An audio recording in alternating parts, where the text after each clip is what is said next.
Welcome back to James Podcast. Today is Friday, December 12th. We're back from the podcast. We're back. It's Friday. This is like the start. This is like the one little spot where technically you have college football, but you don't have college football because, especially this week, you have the Army-Navy game that's happening this week. But then other than that, there's really no other college football going on at all. And then NFL is still going as scheduled. Again, do I ever go into a game that game actually wanting to watch it? No, I respect the game. I respect the spectacle that it is and the history that it holds.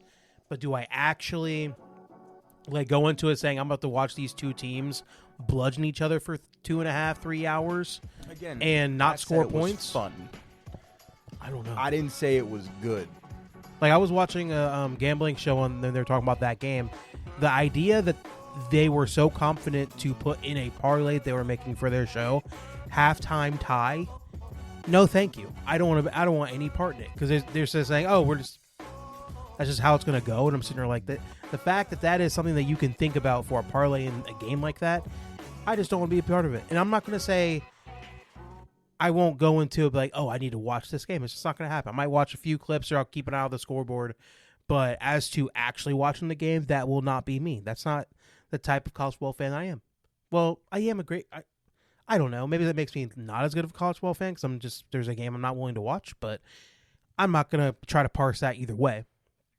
But no big amount of college football. The regular season is over. We talked about all this championship weekend. We talked about all the playoffs and what the matchups are. And unfortunately or fortunately, depending on what side you sit, Jay sits fortunately because he's not that big of a college football fan as if Michigan State's not really doing anything. They don't. And for me, it's a little bit downside because, even though actually it's a downside because I really like watching high-level college football. But on the plus side, I get to get away from Ohio State a little bit and maybe watch Julian Sand go lose a Heisman Trophy. He has to go sit there in a chair and look happy for Fernando Mendoza while he wins the Heisman because Fernando hit one or two more passes in that game. But other than that, I get to go away from Ohio State. Again, he made the few big passes. He didn't have an amazing game. I'm not, in all honesty, saying was better. Again, I'm not going to parse that out. I know. No. What I'm saying, Sand was better. Indiana just won the game. Yeah. There's a difference. You didn't lose because Sand was bad. No. You lost because the coaching staff had a terrible plan in the red zone. Game. Yeah, for sure. It was a bad coach game. Right. Not because Sand was bad. Sand was pretty good. He was fine, and he was great. He was great in that game. And honestly, he was the only thing really going, him and the wide receivers. Yeah. But the offensive line had the worst game and all that. But I don't want to kind of hash that out. No, I'm just saying I am big on giving that man his credit. Hey, I'll be more than happy to take it. I'm not going to be sitting here and be like, Julian Sand doesn't deserve any sort of credit for that game because he was fighting for his life out there. No question, without the protection he needed and without, having a really good game plan from the coaches. That was how that game went. And that's why Ohio State lost it. Again, I'm not butthurt about it. I'm a little bit butthurt, but I'm not brokenhearted about it or anything. But, it is what it is on that. But you know what made me feel happy? Watching the state of Michigan and their team, that team up north, fall to pieces over this past week. And I think this was on Wednesday when everything started coming out because I know I was at the gym. So it was definitely Wednesday. At the gym, and the next thing you know, the first text I get is Sharon is fired. And the news came out that Sharon Moore had been fired as the head coach of that team up north or Michigan, depending on how you say. I'll say Michigan because I'm just trying to, we beat them. So there's no reason to try to do all this madness. So he got fired. And as to the reason why he got fired was probably 24 hours of the most joyous time I've ever watching another team crumble under the weight of all of the madness that they've been pulling off over the last 3, 4, 5 years now. The idea of having an opportunity as Ohio State fan to beat them a couple weeks ago in the way that we did. We thumped them in their own house. And then to watch everything crumble as it is. Again, there's some really serious things happening that I'm not going to sit here and be like, I was happy that happened. But that notwithstanding, there was a lot of funny things that happened and that are coming out as a story that I got to have a lot of chuckles about, and I wanted to talk about that before we get to the NFL stuff, since there is no college football.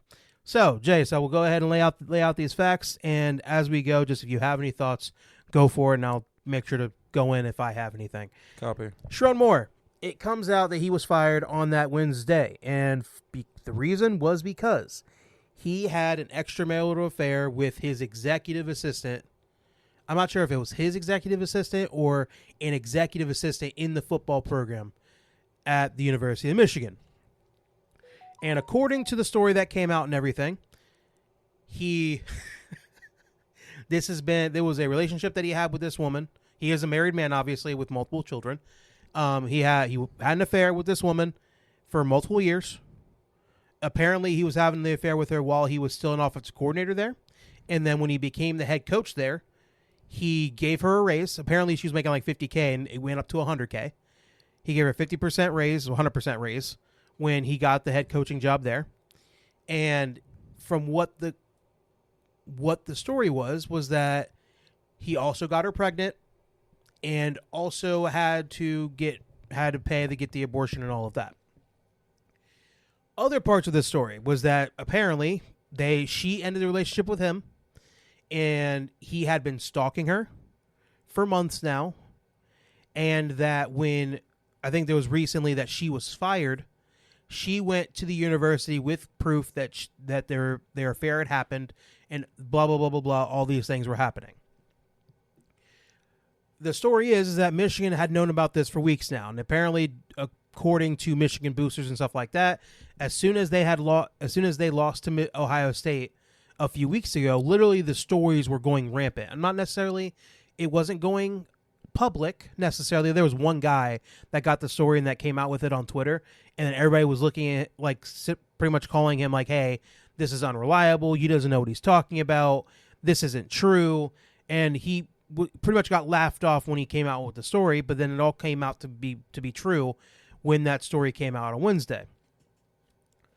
So Michigan had known about this for months now. They asked him about it. He told them no, it wasn't happening and all of that. And then they had gone on and kept kind of like looking at it. And then by the time that they had lost to Ohio State, things are going out. The investigation was purely underway. She had came with the proof of their relationship and all of that. And it came down to Wednesday of them deciding to fire him with cause so they don't have to pay him any sort of money as a buyout. And this is where I sit on the issue. Funny, hilarious, the fact that all of this, the Michigan men thing that they like to sit on the high horse when it comes to what their values are, and we're Michigan men, we're tougher than you and all of that. And to have all of this hit their program on top of the fact that they had been cheating in years past when Harbaugh was there, and all the things that, heck, there's been, apparently on their coaching staff with the Harbaugh staff, there has been 9 arrests over like the last 5 years of different coaches from their coaching staff. Something that is not happening on other coaching staffs throughout the country, no matter what they would like to tell you. And now it's kind of culminating into Sherrone Moore. When he got the job in Michigan, he was like, nobody looked at him as like a long-term answer. But he had beat Ohio State a couple times, and people were starting to have a little bit of faith in him to potentially go ahead and like maybe be the guy long-term. But nobody had really thought he was a great head coach and really deserving of having that spot at the University of Michigan. And I don't know, man. I'm just like, and I talked to Asante, by the way, our resident guy that we know that is a good friend of ours, and he's a Michigan fan, and I kind of told him about it. I texted him after, because I had texted him when we had beat them, and he never texted me back. I know, you had told me Didn't about say that. shit. I thought that was hilarious. And then I gave him his time. I texted him, said, "Hey, everything's right in the world. I'm cool. I'm going to be gracious about this. We'll talk at some point." But he had not said shit. And then on Wednesday, when all that happened, I had texted him like, "Hey, you haven't said anything since the day happened. And then now today, your guy's getting fired. I need a wellness check here. You good?" And he texted me back, and then we had the conversation. And he's like, "Oh, why is he getting fired for just having an affair?" Like all these. Because here's the thing: if every coach that had an affair in college football had gotten fired, there's gonna be a lot of coaches that don't have jobs. Mm-hmm. That's not the problem. The affair, it's a problem because you'd like for them to be honorable and not do any of that. The problem was the fact that this was a staffer. There's two options that you don't want as a coach to have an affair with your when it comes to potentially taking you out from your job. Don't have that affair with a staffer, and don't have it with a student. Those are your only two options. Everything else is on the table. Apparently, on top of that, he was DMing Instagram models. A bunch of Instagram models came out and said that he was DMing them, and they were like going to his game. So like he was it wasn't just this white woman that he was having this affair with that was on his own staff. There was plenty of women that were also he was doing stuff with throughout the years. But he picked the wrong one, and it didn't go well. And that's the thing. When something like this happens, same thing that happened with the Celtics coach, Ime Udoka, the guy that's now coaching for the Rockets, when it came out that he was having the affair with somebody that's in the staff. That boy cheating on Nia Long. He did. But the problem is that when things don't work out, they can sit there and say they were pressured by their boss to have the affair and all of that, and that becomes a huge lawsuit. So it's like, this is the one thing you just don't do. You can do whatever you want, do all the Instagram models you would like. Again, at a place like Michigan, they probably would still look down upon it because they want to be Michigan men. They're honorable, they're good people, and all of that. All bullshit, but they like to stand on it.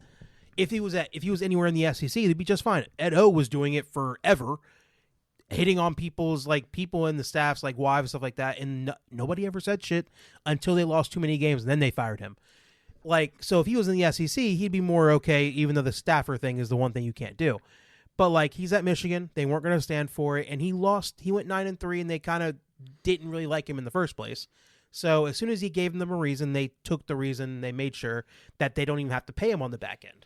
So now, with all those facts coming out, on top of that, as soon as that happened, apparently he had went off the deep end. Mm-hmm. He had broken into the woman's house that he was having the affair with, threatened to kill her and himself. I'm laughing by the idea because the thought that goes into my brain is like in any movie where the black dude is going and things are going wrong, and he's having a mental breakdown. Happens. Bitch, I'm gonna kill you and myself. Like it's almost like a funny thing because it happens in movies and stuff. But in the moment, it probably wasn't funny. It was a real serious issue, and the dude's life was falling apart. I get the idea that he was going off the deep end. Not only everything in his family is going terribly, but his life, everything's out in the open, and he ended up getting arrested. On all of this on Wednesday, by the way, everything kind of went down all together. He gets arrested. He's getting charged with assault. He's getting charged with breaking and entering. He's getting some other charge too. So he's getting charged. There's some real charges going his way. And on top of all that, he's getting fired. And now all of this is such a huge mess for the University of Michigan. So now here's my question: if they knew about this long ago, if they knew about this for weeks, and again, if there's boosters that are talking about it right after they had lost to Ohio State, the university knew well before that.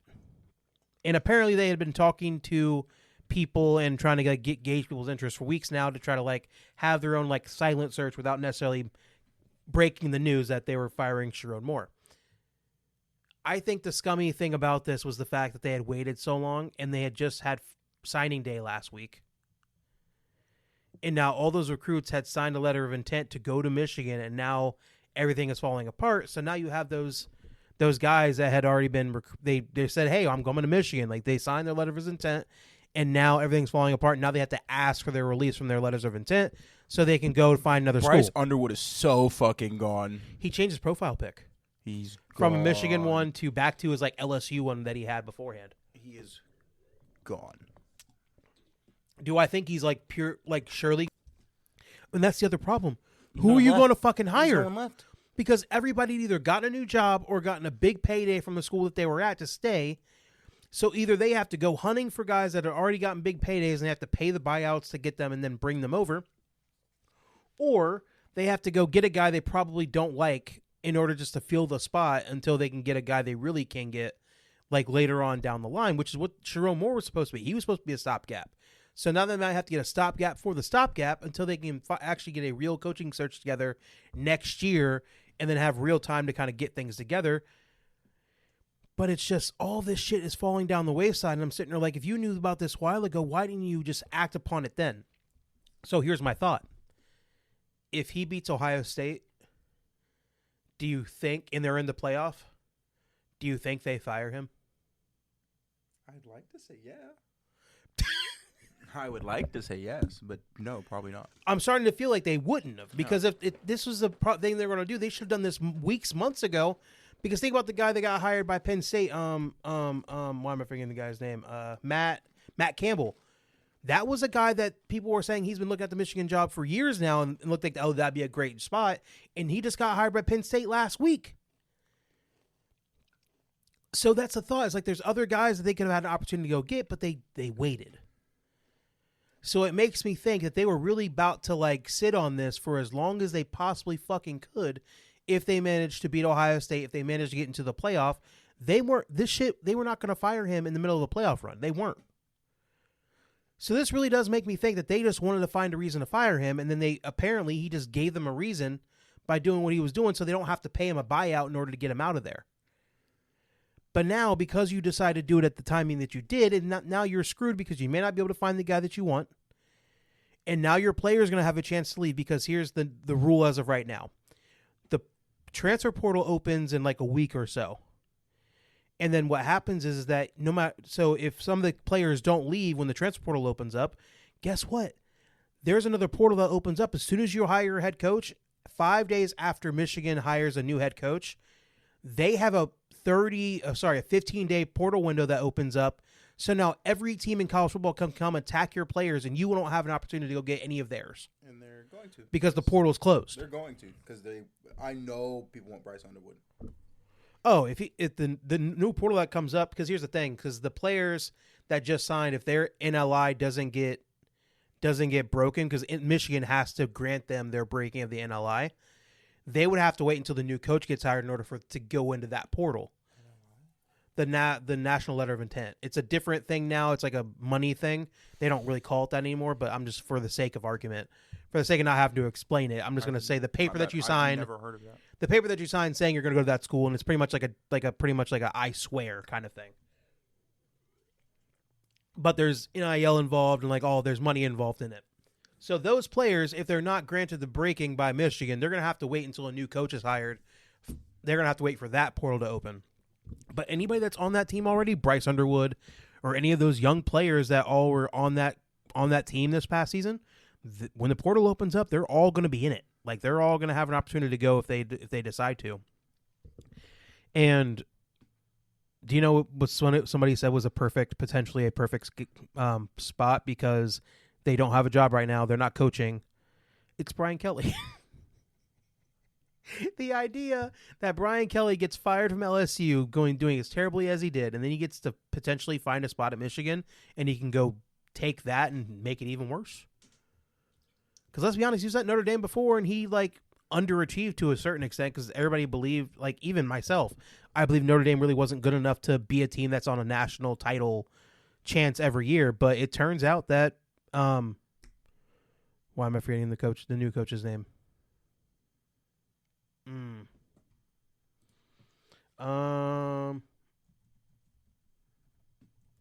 It's freaking Marcus Freeman. He takes the job over. He has top recruiting classes. He's getting to a national title game like he did last year against Ohio State, and they're really a part of really being a chance to be a contender every year. So yeah, everything's falling apart at the University of Michigan. I'm not going to say I'm happy about it because there are some real unfortunate things that are happening. Families getting torn apart, people are getting stalked. All of those things notwithstanding, it's a very funny situation. And just the more time goes by, the more it just gets more and more insane that at a place like Michigan, where they claim to be Michigan men, they claim to be high class and all of that, is that they have let so much shit happen at that school over the last 5-10 years, and they still try to have that same type of bravado. And I'm sitting there just admit you're disgusting like the rest of us. And again, I'm not sitting here saying Ohio State is trying to be disgusting. I know, but Michigan acts like their shit don't stink. Right. And it's been stinking for a while. It's bad. And they've been cheating on the field. There's been crazy stuff going on off the field, obviously, with not only Sharon Moore, but other coaches. Heck, there was a coach on their staff that was downloading pictures of student athletes from their database and using them for his own little spank bank. Like, they have people like that on their coaching staff. Like they Spank bank is crazy. I couldn't find another more eloquent way to say it. Could you find another better word than spank bank? I would have just not used spank bank. Would have said for his own personal use. Again, I just think I got my point across a little bit better with just using the words I wanted to use. Spank bank is crazy. It might be, but it got the point across. You laughed right away, didn't you? But yes, I wanted to make sure I talked about all this because it's an absolute dumpster fire happening, the team up north. And I think Ryan Day got to pop a nice big bottle of champagne and get to like revel in the downfall of that team up north. And again, he'll never say it out loud. He'll be high class, just like after the game when we beat them. No flag planting, all of that. He's going to be high class in front of everybody. But I know and I expect when he's sitting alone with him and his wife or people in his inner circle, he gets to laugh about how fucking stupid that university is and how much bullshit they've been throwing out on everybody for the last 5-10 years. Is that now that it's kind of coming back all on them. It's kind of like karma to a certain extent. So, very funny situation. Again, some bad parts, but if you don't look at those, very funny situation that I got to have a lot of chuckles at. And I wanted to talk about that before we got into the rest of what we want to talk about. So, without further ado, let's go ahead and start talking about some NFL stuff. Sports. Oh, do you have apparently there's only one guy that that's currently still coaching that they were trying to go after. Apparently Kalen DeBoer, the Alabama head coach. Mm-hmm. And you were making the case last week about if Alabama loses that first game to Oklahoma, that they would fire him. And I wasn't necessarily too keen. I don't think they're going to fire him. I think they're pretty much locked in on Kalen DeBoer as of right now. It wouldn't be the university trying to fire him. It would be the fans that want to get him out of there. But if the temperature gets high enough, maybe Kalen DeBoer wants to go and find a spot. I think he's a Midwest guy, and he was at Indiana at one point as offense coordinator, and then he was at Washington. So like maybe it's not a cultural fit, and he'll want to leave. But he did that night. He did go out and tweet that I'm staying at Alabama. Roll Tide. Again, I never assumed that it'd be him that wanted to leave. It'd be the fan base forcing him out. Or maybe it's his family that's like, hey, why are we in Tuscaloosa? We don't want to be here. Like maybe those things are happening. But I just think that when it comes to prestige, where the fuck is Alabama? In Tuscaloosa, Alabama. It's not in like Montgomery? Nope. Tuscaloosa. Middle of nowhere. That's the funny little secret about a lot of these SEC schools. They're not in high density population, like they're not in big areas. Alabama, Tuscaloosa, Baton Rouge. They are in Baton Rouge. Okay, a good portion of them are not in high density populational areas. Georgia is not in Atlanta. Aren't they just outside of Atlanta though? They're far. I don't think that's true. Georgia is in. Sorry. Location of the University of Georgia. Georgia is located in Lawrenceville. They have 2 satellite campuses. But look, where's the location? Like, don't do this. University of Georgia is in... I can't have to go to maps because it's not just going to say it on Google. Athens, Georgia, which is pretty far from Atlanta. Middle of nowhere. So, like... maybe Alabama is not where his family or himself really sees themselves being long term, but it is what it is. I don't know where the fuck that's at. It is what it is. But again, the fact that they're still trying to swing for the fence for a guy that's at a place that's kind of better than the University of Michigan. ACC? No, Tennessee is in Knoxville. Yeah. Knoxville's a pretty big. Oh, and Vanderbilt is in Nashville. Yeah. But the Tennessee schools are fine. Again, Tennessee is just this. Yeah. So you real quick, I would know. I've been there recently. I did go to Knoxville, Nashville, and their other one. There's 3 cities. Knoxville, Nashville, Memphis. In Memphis, I was able to make it to all 3 of those in a day. So again, they're only an hour apart. Yeah, for sure. Like that's not a long drive. Okay. So but I think that whole state is a college town. Yeah. You've been in. We've both been through Knoxville. Yeah. There's nothing but the Volunteers. No doubt. Yeah, for sure. No, I agree. Once you get to Memphis, then it's like, okay, you have the Titans. The Titans are in Nashville. Yeah. That is a sports state. Yeah. That is a sports state. Yeah, for sure. They have every sport. They do not have a baseball team. Do they not? They do not have a baseball team. I guess they don't, do they? They do have a hockey team. They do have hockey. But they have no baseball though. And they probably have some of the smallest market teams in every league. Yeah, but think about it. Tennessee is still an up-and-coming type of state when it comes to growing.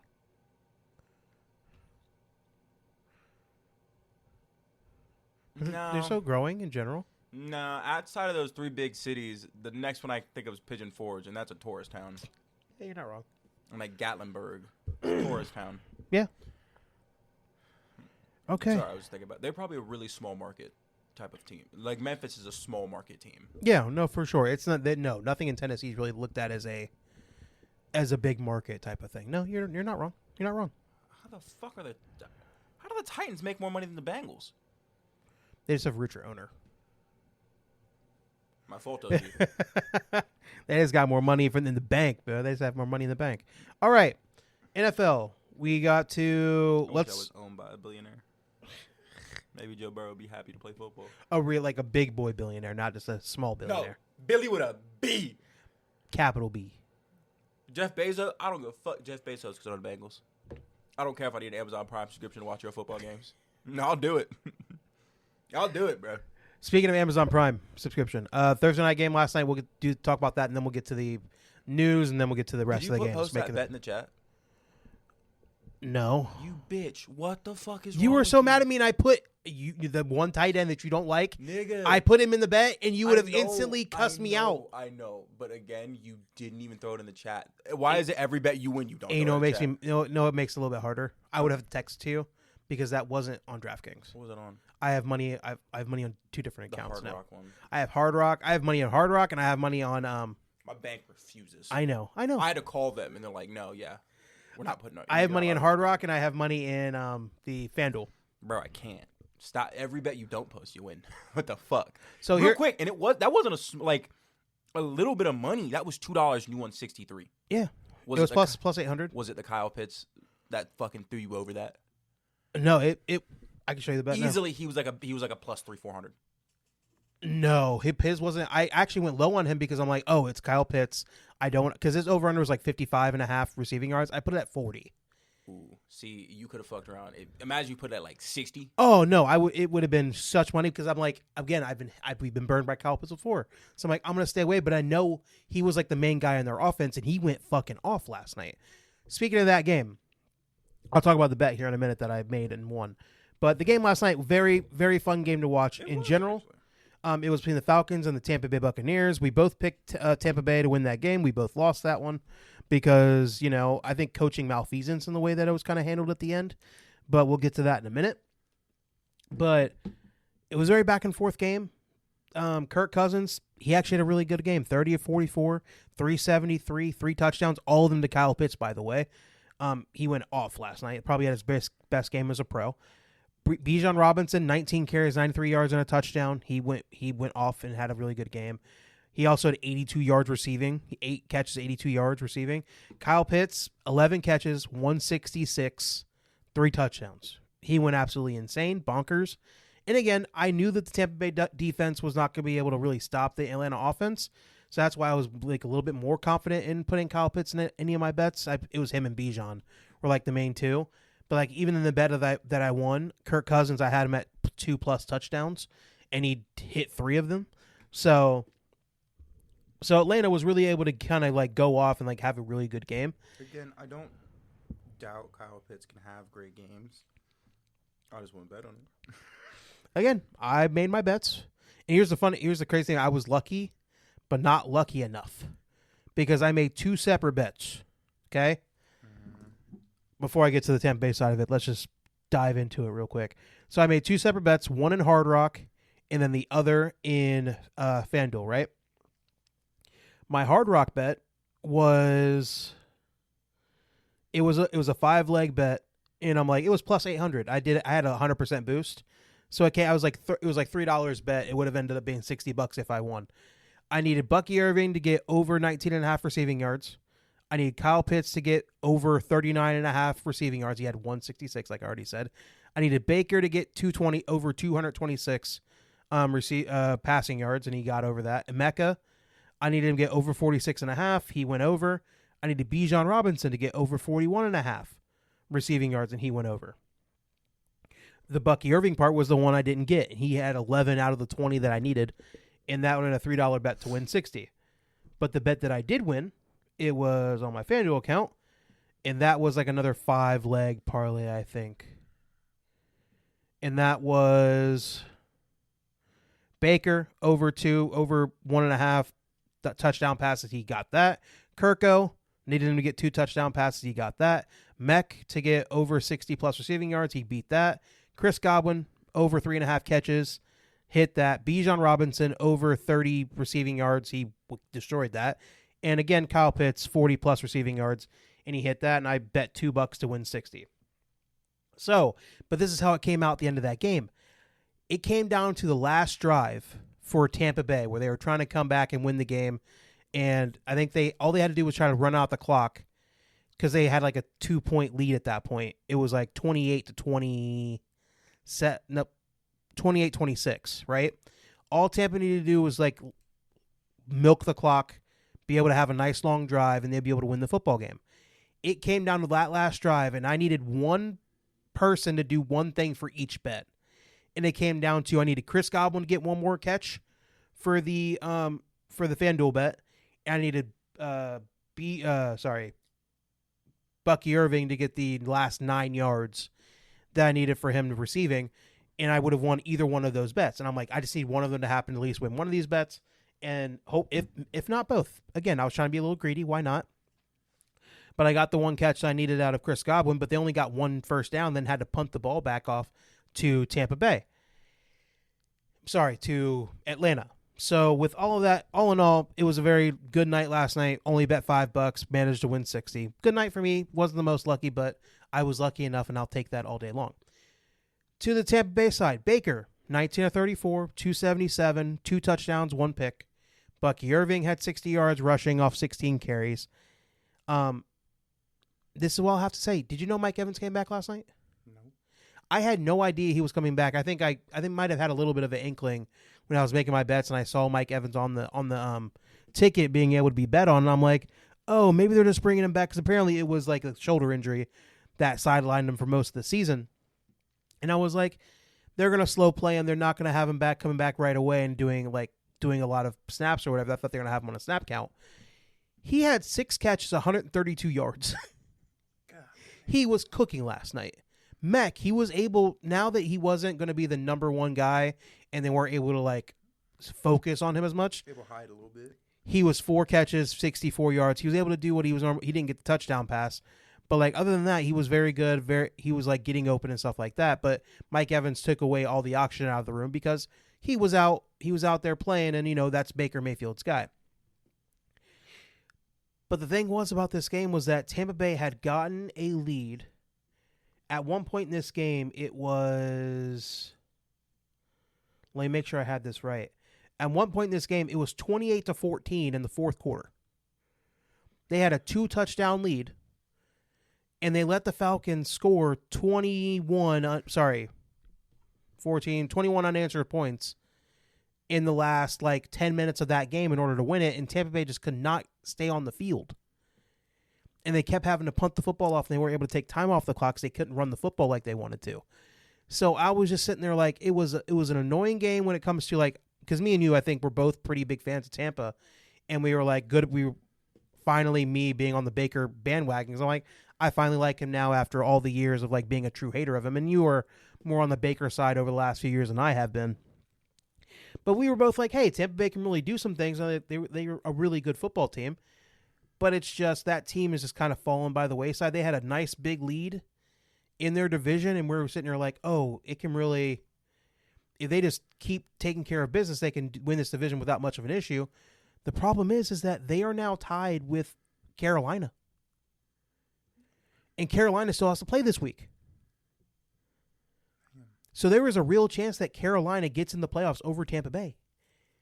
And maybe Tampa Bay can kind of get in as a wild card, but the fact that they're struggling with Carolina is a real issue. And Tampa Bay's defense is not all that great. They have a lot of guys missing from their secondary, and that was very apparent last night. The fact that in this game for Atlanta, they had this wide receiver, because obviously they didn't have Drake London playing in this game. So he didn't play. He hasn't played whatsoever. He's been hurt over the last few games. They had this wide receiver, David Sills, the fifth, a white wide receiver in this game, number 87. He had 6 catches for 78 yards. The fact that this dude was able to kind of cook in this game and make a play, and here's the thing, he had 6 catches for 78 yards, and he dropped a instant touchdown. Literally, he was all by himself. All he had to do was catch the football, and he was gliding into the end zone, and he had another 50, 60 yards. And Kirk Cousins was pissed because he had dropped the football because he was wide open. It was a perfectly placed ball. He just totally let the ball go straight through his hands. But it's just, this was a coaching malfeasance by Tampa to not be able to win this game when they had a 2-touchdown lead in the fourth quarter. And again, credit to Atlanta for doing what they had to do. But I think there was a way that if Tampa kind of managed the game a little bit better, instead of trying to go for the throat and go ahead and win, they could have ran the football a little bit more, try to sustain some drives rather than try to hit big plays down the field.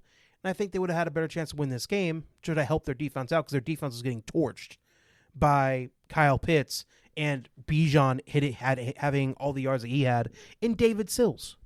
So it was a very fun game. I was watching it for my bets. I had a fun time with it.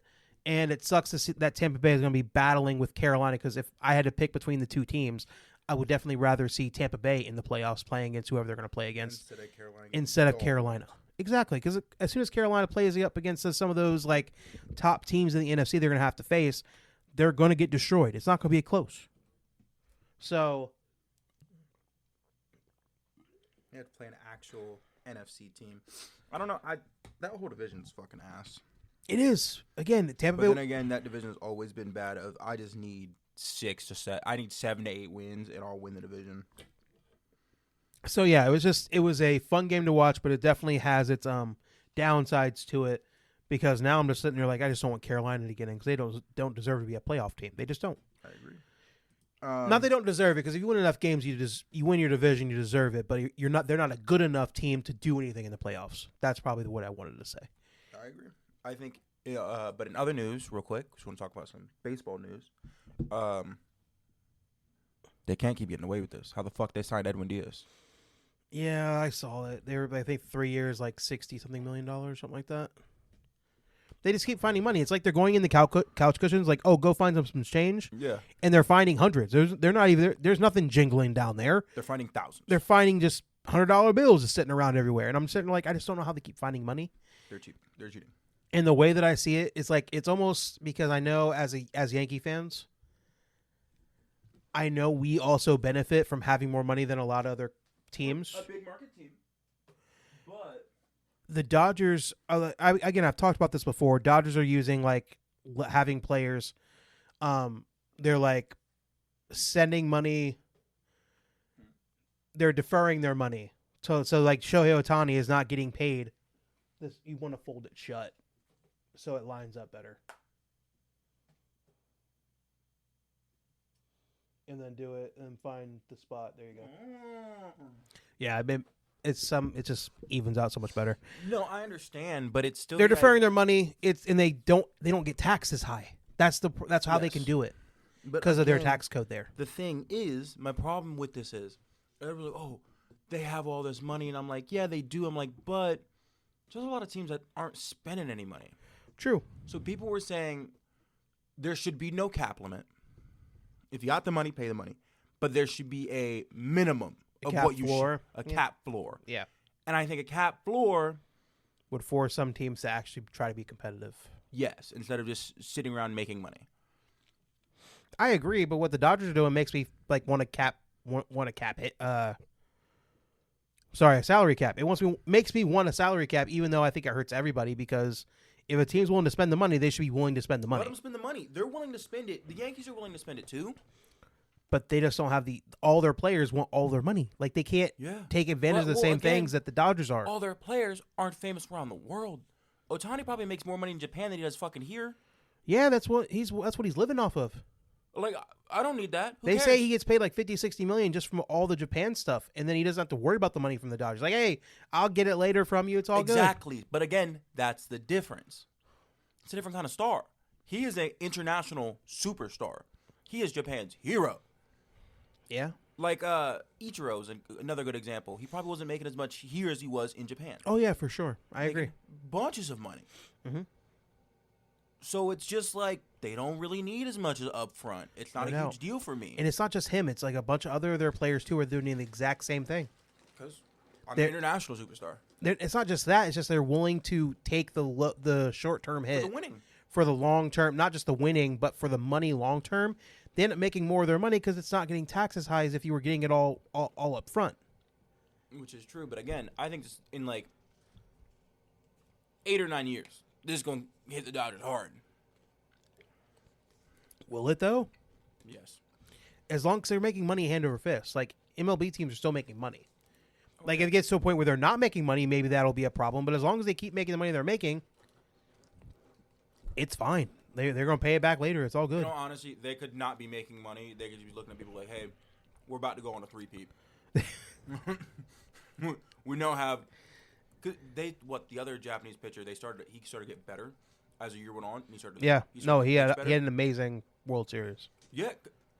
Suddenly, he has no issues pitching. Didn't he win the MVP? He won the MVP in the He did. Yeah. Real quick, this is the same dude that had a bunch of issues coming in. Couldn't throw right, was having terrible outings. Suddenly, he is one of the better pitchers in baseball. Right. The Dodgers take pitchers like, no, we can fix it. Yeah. Michael Kopech. They don't have full bullpens, but they are going to be, if you're a starting pitcher and you can do some things, they'll be more than happy to take you and sit on you as long as you need, and then they'll work you through it, for sure. They do. So, the Dodgers keep going away with it. The Mets are falling apart, which is very nice to see. They lost Pete Alonso. Pete Alonso, he went to the Orioles. Yep.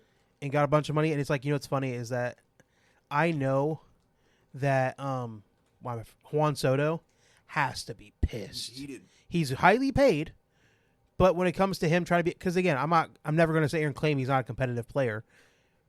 He's going to be sitting on a team all by himself. It's like, hey, I signed here thinking that we were going to like make a run, and not only did we not make the playoffs, now all these players are leaving, and I'm sitting here by myself. It's like the Will meme. It's like the Will Smith meme in Fresh Prince. He's sitting there by himself in an empty room. It's like, what am I doing? You could have just stayed with the Yankees. He's highly paid. Again, he won't be as highly paid if he would have stayed with the Yankees. But what was it? $5 million less? Yeah. Something fucking stupid. We were just in the World Series. What the fuck is wrong with you? Hey, he wanted as much money as humanly possible. And here's the other thing: you were kind of dog shit most of the year. He was great in that World Series. No. He was dog shit for the Mets. Oh, for the Mets, yes. You were bad for most of the year. Yeah, he was. Especially early on. All you fucking did. My bad. Do they share a stadium? No. This motherfucker just moved from the Bronx to fucking Brooklyn. I don't know where the Mets. Let me check that. Hold on. The Yankees play in Manhattan. No, they're in the Bronx. I don't know where that's at. Because they moved it out to where it's more residential, so there's a lot more room to have a stadium. I don't even know it in Spider-Man terms. Mets are in Queens. you just move to a different borough. You're not even far apart. Yeah. You can come knock at our door. We'll trade for you. I don't think so. Actually, maybe. I don't think we need that again. I think it's more. We need more. And like rotational, like depth. When we have, honestly, if we're gonna get Cole back, and if Schlittler actually becomes a real dude, if he like can make that consistent, I think our starting rotation will be great. It will be our secondary and our relievers. That's what we need a lot more. What it's always been. Exactly. And yeah, the Yankees stadium is in Bronx. So yeah, but it's just, again, I get to laugh at Juan Soto a little bit. It's like, hey, you took that extra money. Hope it's worth it. Again, it probably is. He probably gets to sit on a whole big, nice pile of cash. But when it comes to playing competitive baseball, the Mets are not going to be doing that for a little while now. So good on them. Good to have fun. The Mets will always Met. Because what, it's just him and Lindor? Yeah.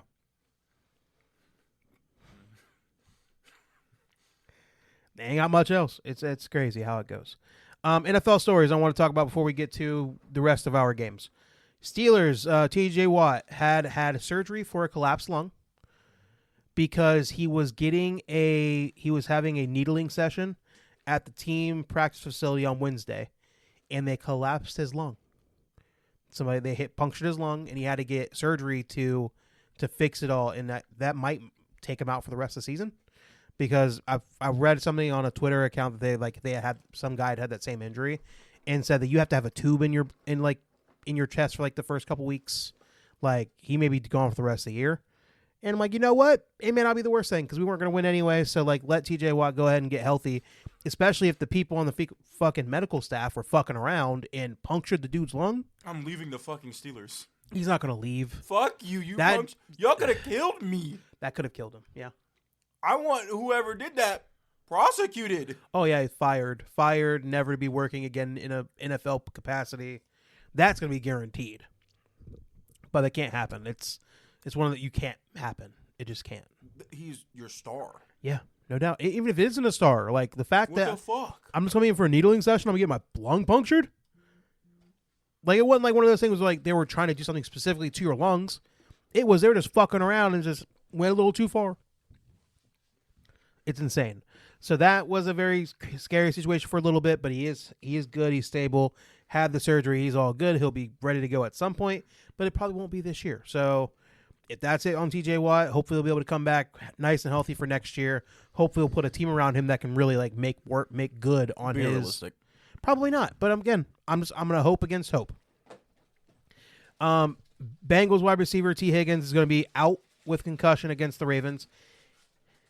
I think you said it when we were talking about the game on the last pod. Like, he probably should not have been back out there after his initial... It was the one where he went up, and you saw his head go, boom! And then after that... He didn't look right for the rest of the game. He got better, but, like, his next, like, 3 catches, he just looked dazed. Yeah, he just didn't look right at all. Like, he looked like everything was kind of hitting him at a different speed than everybody else. Right. They took him in a concussion protocol. They probably went, you're good. You're good. The fuck back out there. But apparently he's back in the protocol again, so he'll be out for this week against the Ravens. You have to play them again. You saw them 2 weeks ago, and now you're playing the Ravens again. So without him, that may make the job a little bit harder. No, Lamar's dog shit. Lamar has been dog shit, and he's been missing practice. He's been missing like 1 day of practice every single week, and he's in his worst slump of his career. We'll get to that game when we talk about it. But bro, I saw that on Twitter this morning when I was kind of stuck in the Edwin Diaz shit for a little while. Uh-huh. And it was kind of making me depressed. And that was right after the Joe Burrow shit. And I was like, damn, my day is going downhill. And then I started reading about that. And I was like, damn, who hits a slump and is like, I'm just going to skip practice 1 day a week? Apparently they're saying injuries, but like every time they ask Harbaugh, he's like, oh, we trust Lamar. He says he needs a day off. And I'm like, y'all need to get together and get your story straight, because it makes it look like it's like kind of like the Kawhi situation. Yes. When he was with the Spurs and he was like saying, I'm hurt. And then the Spurs were like, no, we ain't. This is there. But it's like, if you all would have just gotten together and figured this stuff out, it would just be a lot better look. It doesn't look good when he's missing all these practices, having his worst slump of his career. And y'all suck. And y'all are sucking ass. And y'all are hoping. Here's the thing with the Ravens, right? I think the Ravens are not good, right? I think their defense is really bad. I think their offense is like really by comparison to what they've been in years past, their offense has been the lowest it's been, right? Mm-hmm. But I still think when it's time to sack up and like play a big game, They're competitive. I believe in the Ravens a lot more than I believe the Steelers at this point, right? I Or agree. the Bengals or anybody, because I just think overall they just have talented dudes that can go out there and put a really good effort together when they put everything together. I agree. The fact that they're hoping for the Steelers to fall on their faces for the rest of the season for them to make the playoffs is an absolute travesty. And again, the Steelers probably will, and I'm hoping for it because I'll get a better draft pick for it. You know what makes me even more sad?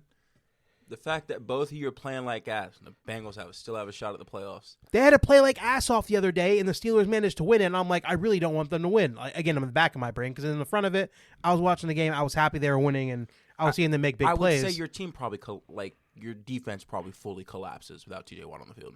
We have too many pass rushers, man. I don't think it really changes anything. Yeah, but those pass rushers aren't TJ Watt. But as long as they give all those snaps to why am I forgetting his name now? Oh no, Herbig. If they give all the snaps to Herbig, he makes crazy stuff happen when he plays very little. Imagine what happens when he's actually playing all the snaps he probably could be playing. I agree. Real quick. He's one of those motherfuckers. I'm like, if y'all ever not sign him in free agency, I hope to God the Bengals go get him. Because he has no stats, and you could probably lowball him. Yeah, you're not for wrong. this nigga to go out there and end up with like 17. They're going to pay him because I think they're probably going to get rid of Alex Highsmith at some point because he's been hurt all the time. Again, he's injury prone. Fuck it. He's always injured. Sounds cheap to me. But yeah, if you just let Alex Highsmith walk and then just give Herbig his money, I think that'll be more than enough. Is okay? I don't know how to explain this. Joe Burrow's on the field, but I'm looking towards the draft and free agency. Yeah, like it's the weirdest thing in the world, and I don't know why I'm looking towards it. We're not going to spend any fucking money. I'm looking ahead. Yeah, and there's nothing there. At least for this, are you talking about just the future in general? There's nothing there. I think you're in a similar mindset to what Joe Burrow is right now because so this is where we talk about the press conference that he had that put everybody into a frenzy because everybody's like, is he actually going to retire sooner rather than later? Yes. And he's 26, 27 years old, and he's already talking about not being happy. And he's always been one of those guys that like plays with a joy. Joe Burrow's 28, 29. He ain't that old because is he that old? How old Lamar? Lamar is young in comparison to everybody else. Lamar's 29. Lamar's not 29 because old? Mahomes is 30. Look it up. Joe Burrow age. He's 20. Oh, he is 29. So Lamar must be like 27. Lamar's 29.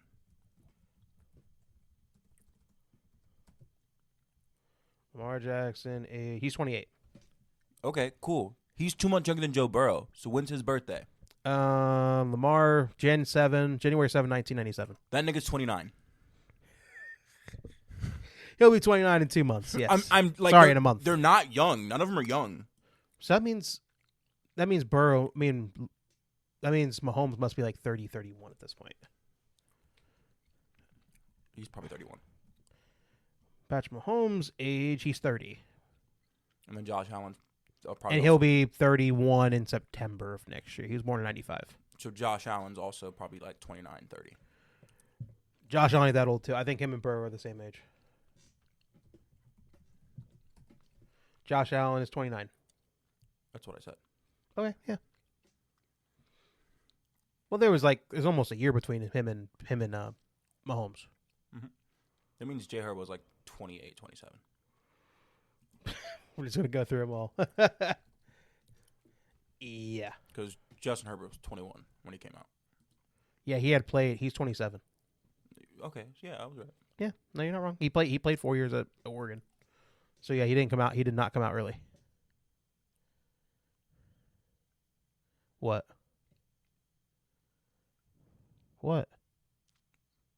Yeah, that math don't math. What do you mean? He came out at 21. He's been in the league for 6 years. How many years did Herbert play for Oregon? He played 4 seasons at Oregon, 2016 through 2019. Yeah. Did he come out a year early then? No, he was there from 2016 to 2019. 4 years. Cool. No, a year early from high school. Potentially. That is That's what yeah. I'm asking, Okay, I 'cause got what you're he saying. should be 28 if he came out.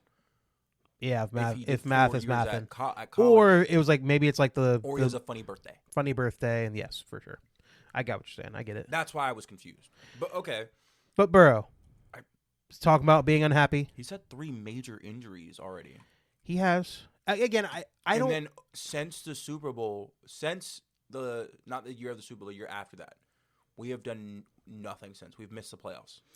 I will say he did start his. Again, he started off his whole career. The last year at LSU, putting up one of the best seasons of all time at the quarterback position. Then you come into the NFL, you make your Super Bowl in year 2. You're putting up all these crazy stats And you make so an quick. AFC championship in year 3, and then Yeah. you get what? We didn't make the playoffs year after. He got hurt. No. Yeah, you're right. Yeah. We didn't make the playoffs year after that. He got hurt. Yeah. We didn't make the playoffs year after that. He To got start hurt. off so hot and then tail off so quick, and it's because of injuries You lose it. and because of like The team's team not being putting managed. enough around you. Yeah. And now, the team is not putting a full team together. True. Can you put a little bit of that blame on Burrow's hands? Yes. Because he wanted the sure thing and having Tee Higgins rather than taking a chance. I can also say he and didn't saying- take a team-friendly deal like Mahomes. He did not. He did not. No, he I wanted want all my of his money up cash. front. He wanted all of his cash. But again, this team also has shown that. Oh no, there was no reason for him to, because like and that's the difference. if you of give him that extra money, if can you you trust are them to make the right showing decision? That you don't like paying your players. Right. None of the stars after that Super Bowl run were paid. Right. Yeah. We let every defensive piece leave. Yeah. No question. No, you're not wrong. And then you don't really put an O-line around. You've put no effort into that. They've spent some money on an O-line. Again, that's made bad decisions, but you can't say they haven't put money into the O-line. Orlando Brown. Didn't they pay the center to come over and play for you guys? He wasn't good, but they paid him. Let the sack that tore Joe Burrow's ACL. True, they haven't made good decisions, but Yeah, okay, but here's the thing. He wasn't even the best center on the fucking market. No, for sure. He was I like agree. the 8th. Yeah. He was cheap. That's the thing. Y'all niggas ain't really trying to put an O-line around me. Right. Y'all are saying you're trying and throwing $2 million at the cheapest dude. They made one good draft pick in your right tackle In now. Mims. In Mims, but other than And that, I know they're going to try to put movies as a left tackle. That's not a fucking left tackle. yeah, Orlando Brown's not looking great this year. He's been looking. He kind left of a cheeks. sack through that got Burrow turf toe. Yeah. Yeah. True. You drafted the Billy Price out of OSU. He was a great OSU center. He came out early. He should have stayed a 4th year. He should have, because he was dog shit in the NFL. Not Billy Price. Nope, Billy Price. Billy bald Price dude. played 4. He played 4 years. He did not come out. I'm thinking about a different center. He played 4 years at Ohio State, And but he he's was just, a great OSU center. But he it's was just- dog shit in the NFL. no doubt. Yeah. And then I we agree. drafted the left guard, Jonah Williams, also from Ohio State. He was dog shit. They used a late draft pick on him though. It wasn't like he was like a 3rd round draft pick. They picked him like the 5th, 6th round. Throw me my phone, brother. This nigga was a first-round pick. Jonah Williams is not a 1st round pick. No, he was not. Okay, I'll figure it out. When did the Bengals draft Jonah Williams? They drafted him. First round, 11th overall, you bitch. He wasn't from Ohio State, by the way. My bad. Alabama. Alabama. Sorry. About to say, he didn't draft no Ohio State lineman in the 1st round. But again, he was dog shit. That's true. I agree. He was dog shit. Yeah. And again, they're trying, Right. but you guys draft like hot ass. Yeah, for sure. And again, when you can't pay draft. when you pay a quarterback like Joe Burrow the money you're paying him, and then you have to pay Chase at some point, and then you make a decision on T, I think that I put on Joe Burrow. I agree. Because again, you can't I was okay with letting T go. Right. And getting a better O-line. Put the tender on him, put the franchise tag on him, and send him somewhere else. And then Get a couple go draft get picks. And then like the mishandling of Trey Hendrickson of we need him. It shows. Either pay him and keep him, or trade him. Or tag him and trade him. When they paid T, I was like, all right, cool. You're gonna tag him and trade him. Yeah, and Trade deadline's coming up. Why is he still here? right. Now he's not even playing. Exactly. You guys spent $24 million. They're trying. They're not even doing it the smart way if they're going to try to be cheap. You're not, and that's the problem. If we didn't pay T, you could have got a couple of linemen, and then Chase Brown is fine. Or added defensive players to your team. Also an If option. you guys want to focus on the offense, cool. But focus on it smartly. Yeah. Mims is cool for the next. He's cool for like what, two more years before you have to pay him. First round pick. Oh yeah, because you get the 5th round. He's cool for another 3 years. Yeah, you get the 5th round, fifth year option. Orlando Brown is still paid for the time being. Cool. You go get guard. We need a guard so fucking bad. Yeah, interior offensive line is terrible. You go pay 2 decent ones, and then hey, go grab another running back. Pull some pressure off of Joe Burrow. Chase Brown is fine. He is fine for what he is. Another guy would be helpful. Yeah, for sure. Samaje Perine is Samaje Perine. Again, the fact that he's been getting so much Why much is he run back on my team? Yeah, I don't know. But again, like there's other you can do more without having to pay just an O-line. Yeah. Getting a bell cow running back helps so much if you have a not great offensive line. Right. Or just a bruiser of a running back. Yeah. Having like a David Montgomery would be a great thing for the Bengals because I'm looking for contact. Yeah, no question. Because then you can send him at anything. He'll run towards it. No question. Again, you still need to put money on the offensive line, but again, You do, but just you can adding alleviate it. yeah, for sure. Getting a big body running back, like, hey, all you're going to do is sit back here and block, can make it to where he's a pretty cheap one, and then you can get 2 decent guards. Yeah. And then, holy shit, how have you guys never drafted a decent fucking center? Centers are so easy to come by. And you can get them late in the draft, too. You don't have to draft them high. That's the other problem. No, instead you guys drafted 2. They did get Seth McLaughlin from Ohio State. And he's been good. But he's been hurt. And he hasn't been able to play. Him knowing he was going to be hurt. They didn't even draft him. He was an undrafted free agent. He was, but again, I'm okay with that. But it was him coming off an injury, which is why he wasn't drafted. And that's why he's not playing. Right. I'm okay with that. He should be pretty fucking good. At some point, just give him some seasoning. He'll get there. Why didn't we didn't pick up a guard at all? No guards. No, you didn't really you spent the really bad pick on your boy, your best defensive end ever. But like there was more certain picks you could have gone, but you went for the athletic freak, hoping that he can become the guy, and it has not worked out. He had no stats. Yeah. And now Joe Burrow being unhappy, and he's talked about how he wants to be happy in order to play the game of football. And now it's like made everybody freak out because it's like, hey, well, is he going to want to retire? I'm about to have an Andrew Luck, and I'm about to tweet. Or, because here's the thing, I don't think it'll be because of injuries. I think Joe Burrow has the mindset to get back from injuries and that not being an issue. I don't want to play for the Bengals. I think it'll be more about the fact that I don't feel like I have a chance to win and make all of this work worth it. Dude, the Carson Palmer thing. Carson Palmer he was done with playing with the Bengals, not being willing to do what they were supposed to do to help him. The other problem is that he was coming up on a contract, and then they drafted Andy Dalton. And he was like, no, fuck this. It wasn't just that, no, because he left, because he forced his own retirement. He said, either trade me or I'm retiring. And he retired for a year, went to the Raiders, had a little bit sent there, and then he went to the Cardinals. He played another decade after retiring. Mm-hmm. So, like, he was ready to play more football. He just wasn't willing to do with the Bengals that they're not willing to do what they need to do around him. And I think that's the same thing Joe Burrow's going through right now. Is like, hey, I get it. I wanted you to sign the 2 wide receivers, and you did. The one I'll blame him for, T, probably should have been gone. He should not have been there. But, like, still, because I've always given him credit for he has a bird in the hand is better than 2 in the bush. He had T in his hand. Can I trust you if I let T go that you're going to spend that money wisely in other places to help the team? No. And I get why Joe Burrow is like, I don't believe that. I'd rather keep what I got. And I know what T is, so I want to keep him around. I totally understand, but that is blame that goes on his plate. I agree, when you start kind of doing the blame pie thing like that. Of you guys have proven to not make good decisions. Right. I'm not gonna let you make this decision for me. Right? No, I get it. Yeah, for but sure. Again, I can feel it in my bones that we got one more year of this, and if we have a year where, Lord forbid, he gets injured. I foresee him going, I want to trade. Yeah. And at that point, wherever he goes, I'm going with him. I'm done. I can't. So here's what I heard, right? Mm-hmm. They brought up 2 spots that would be prime spots for him to go, because not only because the way they do the draft rules and what picks you can trade, you can only trade 3 years ahead. You can't do 4 or 5 like the NBA, right? They said because of these two places, Minnesota, because they're literally a quarterback away. If they just had a quarterback.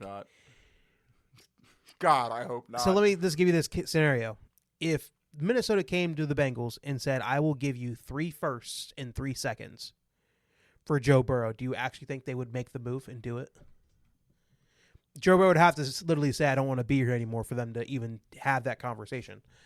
But would you be happy as a Bengals fan, or would you just literally just follow Joe Burrow? It doesn't really matter. I'm going to the Vikings. Nothing changed. LSU receiver, Joe Burrow, same day, new colors, same day, same team. Okay, so I have to ask you this one thing. This is. I'm glad you answered that way, because the other team that's been talked about is potentially the Rams. Absolutely. Think about Matthew Stafford. Absolutely. Without a shadow of a doubt, I will be a Rams fan. This is with the caveat that Matthew Stafford potentially wins Super Bowl this year, rides off to the sunset and retires. But they have shown to be very aggressive before. They have 2 first-round picks this year. Stop talking. Look at me and understand me. You follow him to the Rams? Absolutely. They're going to the Super Bowl and they're winning that bitch. Absolutely. Joe Burrow in a Sean McVay system. Oh, he will become the greatest quarterback that'll ever exist. It'd be disgusting. Absolutely, I'd go be a Rams That could be fan. very similar with the Vikings too, because guess what? He'd go from one LSU receiver that he had to a different LSU receiver that he had in Justin Jefferson. Connection. We're all good. Instant. Nor him and Puka Nacua. Oh, guess what the Rams have? A defense. Yeah. Guess what the Rams can do? Draft well. True. Guess what the Rams have? A decent O-line. Yeah. And a great head coach that can put an offense together. Great head coach. I'd be less inclined to be a Vikings fan if the other option was the Rams. So you would follow Joe Burrow to wherever he went. I'm not doing this with the Bengals again. Carson Palmer was drafted in 2003, my nigga. Yeah. We had to wait another 20. We had to wait another 17 years to get a first-round pick of a quarterback who was a guaranteed stud. Yeah. And they might find a way to fuck that up, too. Not doing this again. I'm going wherever he's going. Okay. All right. Guaranteed wherever he's going, I'm going. Okay. I don't know if I could do the purple for the Vikings, though. Ooh, that'd be... But again, you're telling me we're in the NFC? True. Yeah, you're not wrong. You're not wrong. The best quarterback here day in, day out is Dak. Oh, there was one other thing.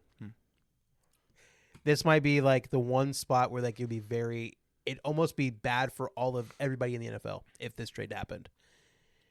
Because they brought it up. It was Nick Wright that did it. He was like, what would any Bengals fan or the Bengals organization say if the Eagles came calling and said, hey, we'll give you Jalen Hurts and a first-round pick and something else? The Eagles would destroy the NFL for years to come, because not only would he have the great wide receivers, he'd have a great running back. They draft very well. Their defense is insanely talented. I think I might cry. Literally, I might bawl my eyes out. Oh, we're so cooked. Like, literally. The whole NFL would A.J. be Brown fucked. will never have to complain again. No, him and Devontae would be, literally they'd be in heaven. They wouldn't have to worry about a coach. That's crazy. I never thought that they don't trade anything away because they can draft. Right. That'd be crazy. They come to us, hey, we'll give you Jalen Hurts. Their Bengals will be like, hey, we still need 2 first-round picks. Yeah, they'd probably need a little bit more. Is mid. For sure, yeah. In 3 seconds. So we're Jalen Hurts 2 first, 3 seconds. And the Eagles are very, very aggressive. Who needs a future when we're going to the Super Bowl? Multiple Super Bowls. What the fuck? He is probably one of the best O-lines in the NFL. Yep. One of the top 3 defenses when they're on their game. Yeah, in the for NFL. sure. Yeah. A stellar wide receiver duo. Yeah. Great tight end. Dallas Goedert is awesome. A great running back. Yeah. And a team who can draft. Easily. The best drafting team in the NFL. He's no question asked. I'll go be an Eagles fan. I'm glad you had the answer you did, because I thought you'd be on the other side of the I'd be heartbroken. I can't do this anymore. Well, I think you'd be more heartbroken if you just retired altogether and just didn't want to go anywhere. He did the Andrew Luck thing. If he was okay, I don't think he could do the Andrew Luck thing because I think Andrew Luck had the idea of, hey, there's more outside of football. True. Football. No, he is a football guy. Again, he's a nerd. He has other interests, but he does see fucking football. Dinosaurs, my nigga. What the fuck? What other interests does this nigga have? Oh no, Joe Burrow. Yeah, they were talking about him in like anime and stuff. Like he likes he's legit into other things. That's great. Like obviously the Batmobile. Like he was really into that. Like That's so he great. has other interests. That's great. But nothing that football is the number one thing for him, and he's made that very clear throughout his career. Die for this in a way that Andrew Luck was like, yeah, this shit's not worth it. It's the competitive shit. Like he's too competitive to not. I'd rather die. Right. Than stop. Yeah. But I also believe he'd be like, all right, you won't trade me? I'll retire for a year. Yeah. True. I agree. If he was to go to the Eagles, the whole NFL would be fucked. It'd literally be like the Kansas City Chiefs on steroids. we'd be in 4 to 5 years, we'd make the thing Joe Burrow the GOAT. Literally. There'd be no one to stop them. Nobody. You have a quarterback who's going to make every play. Saquon's about to be the greatest. If that happened, freaking Patrick Mahomes will have a freaking mental breakdown. He'd have a mental breakdown. Like he'd be called the commissioner. What the fuck? Who the fuck let this happen? This is fucking bullshit. Right. He'd be tweaking. I got blown away then when they had Jalen Hurts. Now they got Joe Burrow. Yeah, fucking. There'd be a video. It'd be a crash out. Audio call. Of crash just him out. Like it's one of the police calls. Him freaking the fuck out. You just hear him throwing shit in his house. No doubt. Like crash out of all crash outs. I'm telling you. And then he's in the NFC. There's no one there. Right. So there is no like, if I just don't have to see him in the AFC, I just get to the Super Bowl and not have to deal with him. No. It is a foregone conclusion. Dude, he would make A.J. Brown the greatest receiver to have ever fucking lived. The happiest receiver to ever and live. then Saquon will have 148 rushing touchdowns because there's no one stealing from him. Exactly. Exactly. Now you have a team that. Oh, that's a deep ball. Yeah. Oh fuck. No doubt. Oh, it's gone. Oh fuck. Like I'm just like he would destroy the no matter where he went. Honestly, I think he would destroy the league because where he goes, it would just be better situations. than the Bengals. Yeah. I can't. It's better than the Bengals. I do feel like it would be hard for him to leave Jamar Chase. Not if it's Justin Jefferson. True. I feel like he'd feel like hurt that he did that to Jamar Chase because, again, the Bengals would be one of those petty teams. They wouldn't just trade everybody. They're like, we got to keep one big piece to keep people coming. And they'd keep Jamar Chase. And Jamar Chase would become A.J. Brown so fast, and he'll be ready to crash out at all times. You see him with fucking Flacco, and the defense was ass. His media training was on the fucking line of he was about to lose it. Yeah. Because the defense was that ass, and he played that well. Yeah. Because, I'm be honest, day in and day out, I believe Jamar Chase is the best receiver in the NFL. With almost any quarterback he's played with, he's been stellar. Jake Browning was just that ass. Yeah, no, I agree. We can just say this right now. Jake Browning was that fucking bad to where the first game of Joe Flacco, Jamar Chase had like 180 yards and 3 touchdowns. Because Joe Flacco just say, hey, I'm just going to keep throwing it at that guy, and he'll figure it out. And that's exactly what happened. And he'll figure it out. Jake Browning was like, which color is orange again? He regressed the offense because of how bad he was. Yes. In a way that... Again, it's not like the offense was all that complicated to begin with. No, throw that bitch up to uno or cinco. That's it. Figure it the fuck out from there. Yeah, exactly. And if you have to, there's a tight end out there somewhere. Yeah, no question. Or Yoshi Vosh is making an appearance in this game. He's out there open because there's no one out there covering him because they had a linebacker. Because nobody ever thought, like, that guy can actually play football and he can make an impact on this team. Nobody ever would have thought. Sometimes he is. But yeah, I'm glad we had that conversation because, like, just listen to that clip. It was disappointing. I can't. For you as a Steelers fan, your team is ran as a well-organization. They've made their mistakes over the last couple of years. Oh, plenty of them. But it's a team I believe that in the next 5 to 10 years they will come back. I never question my team's want to. No, and I don't to go out and win. That's the thing. I believe that if they get a decent quarterback, they will be a contender right. because they know how to draft. They know how to build a team. They've been doing this forever. The Ravens, they know how to draft. They know how to build a team. The Patriots, they know what they're doing. And they're well intentioned. They want to go out there and win. They're not just trying to make money. Spend the money. Mm-hmm. You can't trust the Bengals' intention. The Bengals, won't do that. Right? They're gonna fuck around no matter who they have.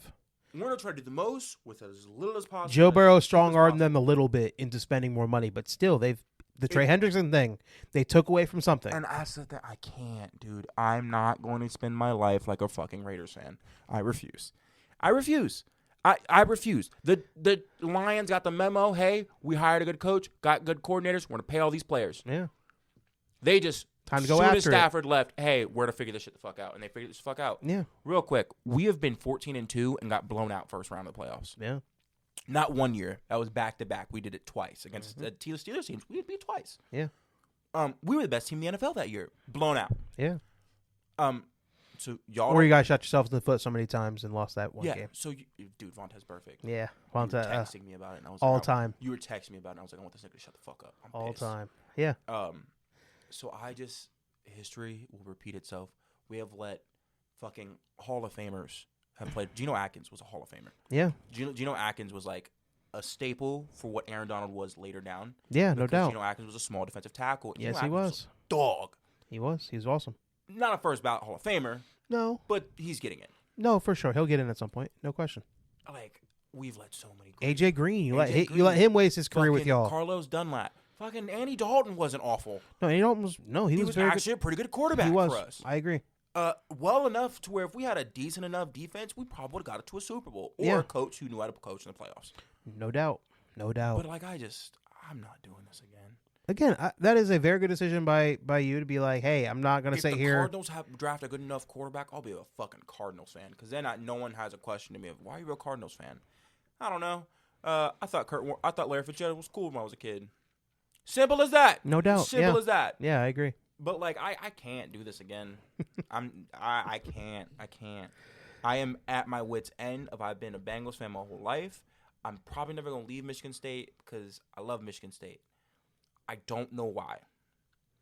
But I love the Bengals because I loved AJ Green. Yeah, no doubt. And now I love the Bengals because I love Joe Burrow. And now if there's no Joe Burrow, how much do I really love the fucking Bengals? Right. You're an adult now. You can make some real decisions and be like, hey. Do I really love the Bengals that much? Exactly. In my heart's going to be screaming yes. My brain's be like, nah, we've been here before. No. No reason to put yourself through that type of pain and torture. It's heartbreak. I know what's going to happen again. Especially with no proof of concept that they can figure it out. Let the owner die. Right. Then maybe get bought by a billionaire and like it'll be because he's going. None of his kids are very interested in football. None of them even work in the Bengals organization. Yeah. No, I So if he dies, because he's like 87, he's older. He don't have long. He ain't Jerry Jones rich. Yeah, but it's rich enough. True, but it's not his money. No, you're not wrong. It was I agree. It was his daddy's money. So he not rich. So Yeah. you can't keep yourself alive like Jerry Jones can. Yeah, for sure. So I'm hoping I see on Twitter. I don't know. I think his name's Paul. Isn't it Paul Brown? I think it's Paul Brown Jr. Whatever it is, Paul Brown something. I see think he's in like hospice or some shit. Take him off. Take him off that. Hey, y'all want to make some money? Go ahead and sell him to somebody. Jeff Bezos, somebody willing to buy him. If Joe Burrow's still playing for my team and we're owned by Jeff Bezos, we'll be the Eagles. Yeah, no Fuck doubt. you mean? He'll spend the money to get the best people to run that organization. No doubt. Is there a salary cap in the NFL? Yeah, of course. I Yeah, wish of course. there wasn't. Let Jeff Bezos. Do you know I know who- he wants to own an NFL team. Let it be the Bengals. It used to not be the case. They didn't used to have a salary cap. You know who said they should have a salary cap? Jerry fucking Jones. He was the one that brought up the idea, like, hey, we should have a salary cap. Yeah. It's hilarious, right? Funny how that went. When was this? I think it was like in the 80s, I think. Oh, so he fucked himself because he was winning back then, Right. and he was talking his shit. But again, he's one of those guys that's more than happy to give you everything else to get outside the salary cap. Like, he don't care, but he just wants to have that. I know, but this motherfucker was talking his shit Yeah. in the 80s. Like, we should have a salary cap, make it fair for everybody. Now your ass. Yeah, no Fucking doubt. Bitch. I fucking hate you. You're trying to lowball Micah Parsons. And now he's on basically the same thing. Nah. It's basically the Cowboys. The 2.0. Packers are peaking right now. I'm not going to lie. They're playing a lot better football. All right. So Yeah, but it's the Cowboys 2.0. They're going to make it to the second round and get bounced. I don't know. You're right. Every NFC team is mid. Other than Seattle and the Rams, everybody else, I'm like, oh, okay. If you're not those two teams, I don't believe in you for shit. I don't. want to Seattle will be fired too. Being a Seattle fan could be fun. I'm An not gonna lie. organization that's constantly trying. Yeah. You just need to be on an organization that's trying. There's 31 teams in the NFL. There's 32. There's 29 teams in the NFL that would be constantly trying. Oh, okay, yeah, that's you're trying to count how many try. Yeah, no, I got you. There's 28 teams in the NFL that'd be constantly. There's 27 teams in the NFL that'd be constantly trying to win. I guess the no's are Cincinnati, Yeah. the Browns. Yeah. Funny how two of them are in the AFC North. The Raiders. Yeah. The Raiders are trying. They're just stupid. There's 26 teams in the NFL that are constantly The trying. Raiders are trying. They're just stupid. I think I'm willing to say that they're trying. They're just dumb. This is trying? This is trying? They got Tom Brady on their Our first round running back is ass, and this is trying? No. If this is trying, then they're mentally deficient. They are. That's what I'm saying. I think they are. And I think at some point that has to go against them. Okay. All right. So that's 3. Who are the other ones? Saints. The Saints are trying. They tried too. Again, the Saints tried too hard and then fucked themselves for years down the line because how hard they tried. If this is trying, this is inefficient. If y'all have... I'll give you half Drew credit Brees for the has been Saints. retired for how long? He retired, what, 2018? 2017? He hasn't been gone that long. Hey, Google, when did Drew Brees retire? The career end date of Drew Brees was 2021. Yeah. Okay. About to say, he played longer than Phillip Rivers did, and he's fucking back. It's crazy. Real quick, their quarterbacks, and I quote, have been Derek Carr. Yep. What's the one motherfucker that does everything? Tight end, running back, kick returner, punt returner, DB. They never had him as their actual quarterback, though. He was a quarterback for a couple games when Derek Carr would get hurt. Yes, but... Tyler Shuck. No, that's the guy they drafted. And is currently their quarterback. Yeah, but... Spencer Rattler. Spencer Rattler, yeah. Taylor Heineke, because he was the backup. Yeah. Those have been your quarterbacks since Drew Brees retired? Heck, they were hoping to be bad enough to go get Arch this year, but again, It's not happening. You're fucking yourself. He's staying for another year, I think, with Texas, if I had to be honest. So the Saints, the Falcons, real quick. This is blasphemous. You guys are the stupidest fucking organization I've ever seen in my life. How is everybody on your offense a first round pick and you guys still suck? Yeah, I agree. And then you gave Kirk Cousins $233 million in a no trade clause, you dumbasses. And then you went and drafted a quarterback in the first round without telling him. That's Browns, Bengals, Panthers, Raiders, Falcons, Saints, Okay. Cardinals. Stupid decisions, but I do like their coach now, though, a little bit more, I guess, but still. You guys had to have known Kyler Murray is not your guy for at least 3 years now. Yeah. Heck, they tried with all the clauses to make sure that he couldn't play Call of Duty as much. Fucking Dolphins. What the fuck are you doing? Everyone told you Tua wasn't the guy, and you still drafted him. No. Mm-hmm. I will say Yeah. they tried like hell to trade up to get Joe Burrow, and the Bengals said no. They tried like hell. They wanted Joe Burrow so bad. Real quick, you still took Tua over Justin Herbert. What the fuck told you to do that? I remember this. I remember you saying this. You went, they took Tua? You're like, yeah, Justin Herbert may be unproven, but at least he has all the physicals. Yeah. And guess what? Justin Herbert goes out there. And Tua's coming off the hip injury with Alabama, too. Yeah, Justin Herbert goes out there, sets a new rookie fucking passing record, and throws a shit down a touchdown. They didn't even expect him to start that year. And he did! It was because of a punctured lung for Tyrod Taylor that he ended up coming out in game 1. And he was a dog. And he was a dog. Yeah, no. The Dolphins, that's 8. I can find 2 more. I can't remember all the teams in the NFL. Let me think. No more in the NFC East. Maybe you could put Washington. The Jets. There we go. That's 9. Okay, yeah, the Jets. I'll have them in there. No, Washington have done great. your quarterback just injured. You got a lot of injuries. They had a bad owner for. They were the Bengals to a certain degree. No. Then they forced the owner to finally their sell. Their owner is a monster. There's a difference. Paul Brown Jr. is not a monster. He's just a shitty owner. And cheap. Their owner was a monster and cheap. There's a difference. Okay. Let's get that straight. All right, you might be He right was on a that. fucking monster. You're right on that. I'll give you that. But I wouldn't add them because new owner, they're actually in good position. And they're trying. Of Yeah. going up. Yeah. They threw their head coach was a little fucking retarded. I was like, yeah, I'll throw Jaden Daniels back out there. They should not have thrown him back out there. Yeah, That was a big mistake. Well, to the Giants, I think they're actually getting better. I think they're trying hard. They're trying. Yeah. Yeah, and I think, No, for I think sure. it's working for them. NFC South, I would say you already added all them. NFC North, Cowboys. I've always contended that Jerry Jones wants to win as long as he can be the main guy. If he actually had to step back and actually be a good owner for his team to go win, he would never do it. Here's the problem. The Cowboys winning, Jerry Jones' ego. Yeah, And this will always be a problem. no doubt. I totally agree. That's the biggest problem. Yeah. That's why Micah Parsons is on the Packers. Yeah, no, I agree. That's 10. No, there we go. You got to 10. 10 teams that aren't trying in the NFL. No, for sure. We got there. And just somebody else should own you. Yeah, no, I agree. Because either dumb owners or, they're just dumb owners. Let's be honest here. We like to think that millionaires and billionaires are smart people, but it's not always the They're case. not. Sometimes they're just Total I was idiots. born into wealth. Or born into wealth, or they made one decision that made them supremely lucky and they got the wealth that they had. But when it comes to actually operating and running a football team or a business, they may not be the best at it.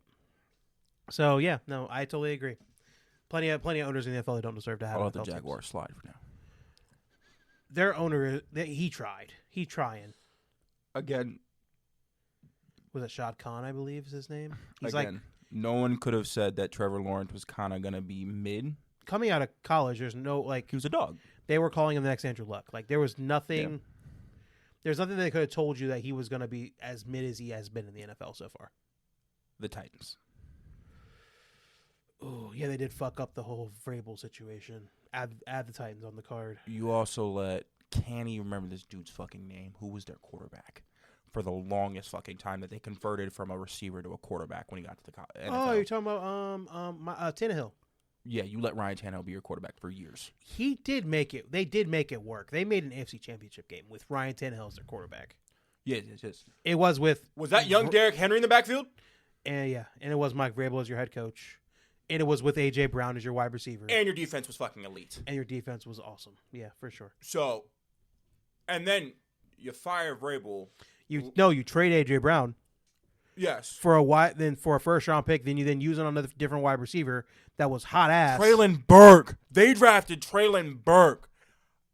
How the fuck do I know his name? That's crazy. Yeah, it's a pull. That's crazy.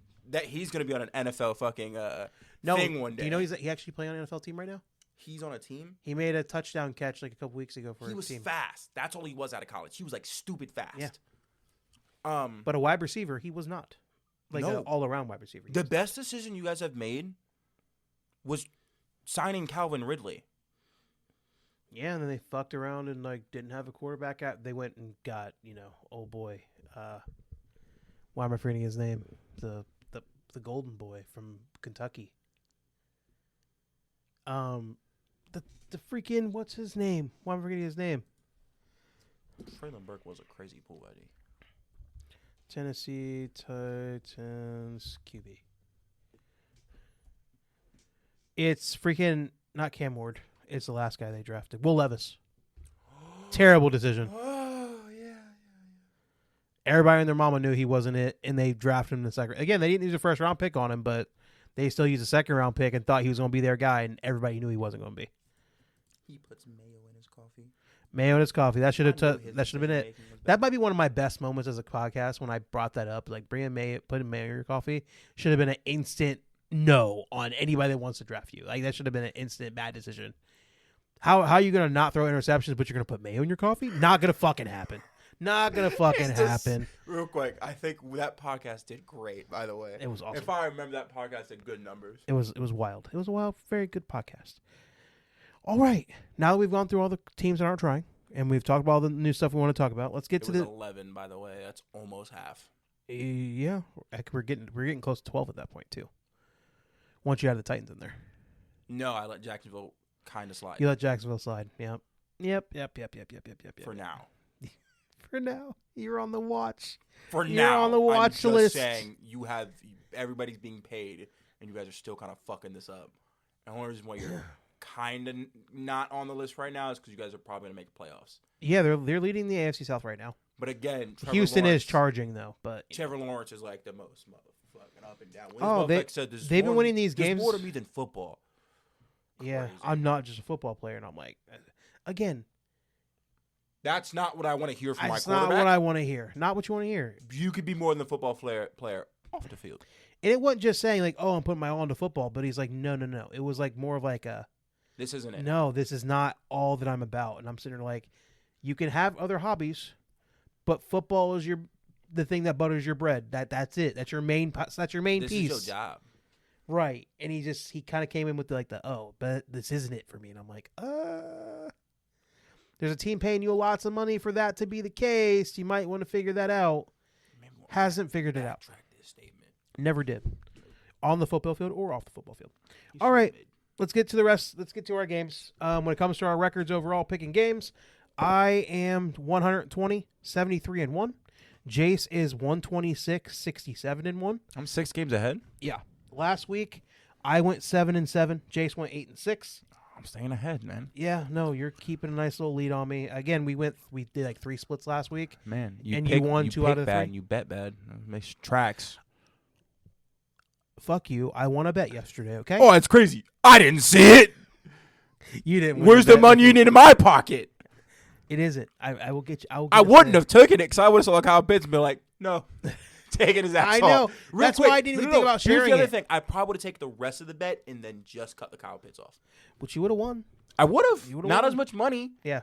but I would have cut Kyle Pitts off the bet. Yeah, for sure. 100%. Again, that's the one guy you hold on to when it comes to betting. Like that's the Because thing you hold over my the head. bet we had was fire. We would have won a pretty But decent and then chunk of Kyle change. Pitts didn't do shit. Everybody else had their shit done easily, and then that was the fucking Monday night game. This motherfucker did nothing. Nothing. He's done a lot of nothing throughout his NFL career, but he exploded last night, and that was just enough. That's all I needed last night. All right, let's get to the rest of the games. We already did the Atlanta-Tampa Bay. We both picked Tampa Bay, so we're 0-1 so far. Let's go ahead and get to the rest. Next game, Cleveland going to Chicago. Shador, you're gonna believe in Shador, and I believe Thinks he'll win the game? Probably gets the shit stomped out of him during this game. I just think the offense for Chicago, they run the football very well. Again, this Cleveland defense is going to make it very difficult. Yeah, I But you're in Chicago. I think that Cleveland has played 2 shitty teams back to back. True, and the rest of their schedule is a lot more difficult. Yeah, and Chicago has a stout defense. Their defense ain't great, It's stout. but it has a pulse. And And that's more do you than know the what? Do you Titans. know what they're going to tell old boy? Why am I Williams. Caleb Williams? You know what they're going to tell him? Just don't turn the football over. We win this football game. That's it. Just don't turn the football over. Because again, Shador had a great game last week against the fucking Titans, but the Titans are awful. What? Sorry, something just clicked in my head. I was watching a Keep 4, Cut 4 video. Okay.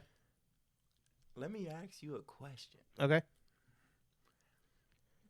I don't like the There space was you're giving me right now. motherfuckers on a list, right? Okay. There was 8. Do Okay. you think Cooper DeJean was a keep or a cut for these fucking retarded niggas? What was the context? Keep 4, Cut 4. Cooper DeJean was the first name named. So is there 2 quarterbacks, 2 wide, like? Keep 4 cornerbacks, Cut 4 cornerbacks. Oh, these are all corners. Yeah. Okay. I'm guessing it was a keep. Guess who they cut? Who did they cut? Denzel Ward. Yeah, no. Denzel Ward's boy. And like I said about Cooper DeJean Cooper DeJean Their had teams his. were okay, right? Patrick Surtain, J.C. Horn, A.J. Terrell. After last night, AJ Terrell is before that. he had 5 Before that, pass interference calls before last that, night. So before that, that's fine. He was getting eaten alive. This one dude was like, no, keep Cooper DeJean. He's a dog. And I'm like, no. Unless you're guaranteeing me that there's a white receiver on the other side he can attach himself to. Cooper DeJean is a very good slot corner. Else. J.C. Horn's the other one. I'm like, you could probably interchange him with a couple other guys. Yeah, for sure. I agree.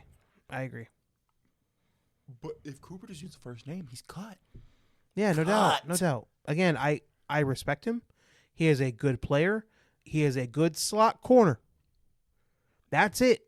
He had a great night last week because he played against Ladd McConkey, but that's Ladd McConkey. He's a white boy, and he's quick, but not fast. And I feel like honestly, I think Ladd McConkey and Cooper DeJean are the same player playing two different positions. Oh, my God. They're like mirror images of each other. Like, they look kind of fast because they're both white, and it's like, oh, I didn't expect them to be that fast, but it's more quick than fast, and they're not physical freaks at all. Found it. The list was they kept Cooper DeJean, Patrick Surtain, J.C. Horn, Derek Stingley. Oh yeah, Derek Stingley for sure. They cut Sauce Gardner. Cool. He's been asked. Trent McDovie. Cool. I'm okay with that. Denzel Ward, Christian Gonzalez were two cuts. Don't cut those two. Nuh-uh. J.C. Horn and Cooper DeJean, both cuts. Both of those would be cut, and I'd put J.C. Horn's the one where you'd fuck. Fine. Okay. Fine. Maybe Christian you're just Gonzalez and Denzel Ward were the last two names. Yeah. No. Yeah, those two would be in for sure. No questions asked. But this dude argued for Cooper DeJean, and I'm like, no. No. Again, he had a really good Super Bowl. That's it. He had an awesome Super Bowl. But, like, come on, dude. Like, come on. Sorry. It was just, now that I thought about it, it frustrated the fuck out of me. It's back to business. Chicago, Cleveland. You're taking Chicago, I'm guessing? Yes. I just think they're going to tell Caleb Williams don't turn the football over because we're going to be able to run the football and just get quick passing just enough to score enough points to win this football game. Because I just think as good as Shador played last week, I just don't think he's going to be able to put up that type of numbers against at least a Chicago Bears defense. I'm not saying they're great, but they have a pulse, unlike Tennessee. So I just think Chicago should be able to win that game, especially since they're being at home. Next game, Baltimore at Cincinnati. No T, by the way. No Tee Higgins. Baltimore, old boy Lamar has been ass as of recently. Their offense has been ass. Their defense hasn't been able to stop anybody at all either. I'm going to take Cincinnati. I just think it's one of those things with, I think, Burrow making all this noise about all this stuff about is he retiring or not. It's like the perfect storm for him to come out and play like an awesome game against the Baltimore, especially with Cincinnati being at home. It's going to be a raucous environment, and they technically still have a chance of getting into the playoffs, and I just think that Joe Burrow is going to... Again, he played great last week against Buffalo. It was just two bad mistakes that he made that lost him that game. I don't even think if he made a bad mistake like that Baltimore even has a defense that can take advantage of it. I just think it's that big of a difference with how bad that Baltimore defense is, so I'm taking Cincinnati. I'll take the Bengals, I guess. All right. Next game, the LA Chargers going to Kansas City. Chargers. Kansas City's really fighting for their lives. They really have to win out in order to have a chance to win the playoffs. They won't. To get into the playoffs? You don't think so? I don't take Chargers. I'm going to take the Chargers as well. I just think that with Herbert playing as tough as he did last week and doing what he had to do to win that game, can Kansas City even get that much pressure on him to even do that? I just don't think so. And I just think that Kansas City, they can't get off the field on third down. Their defense has not been nearly as good. The only way their defense even does anything is if, why am I forgetting the defensive player's name? That's their best player. Chris Jones. Chris Jones. If he's not going otherworldly, going crazy, like their defense is nowhere near as good. So I'm going to take the Chargers as well. Next game, Buffalo at New England. New England. You're taking New England? Yeah, Buffalo kind of got lucky against the Bengals. Yeah, I don't disagree with you. Especially this is at New England. I think New England's like a 1.5. No, Buffalo's 1.5 point favorite. Wow, crazy. That line's going back and forth. I think in New England was a favorite a couple days ago. You're taking New England. The thing is, this is my problem. if Josh Allen goes, full Superman mode, can New England stop that run? Like, can they stop him from going nuclear? I don't think so. If Josh Allen's Superman mode is good. You're not wrong. I'll take New England. If this is in Buffalo, I'd feel a little bit. Again, New England already played them in Buffalo and beat them, so I don't know. I think New England's a little bit better football team overall right now, so I'll take them along with Jace.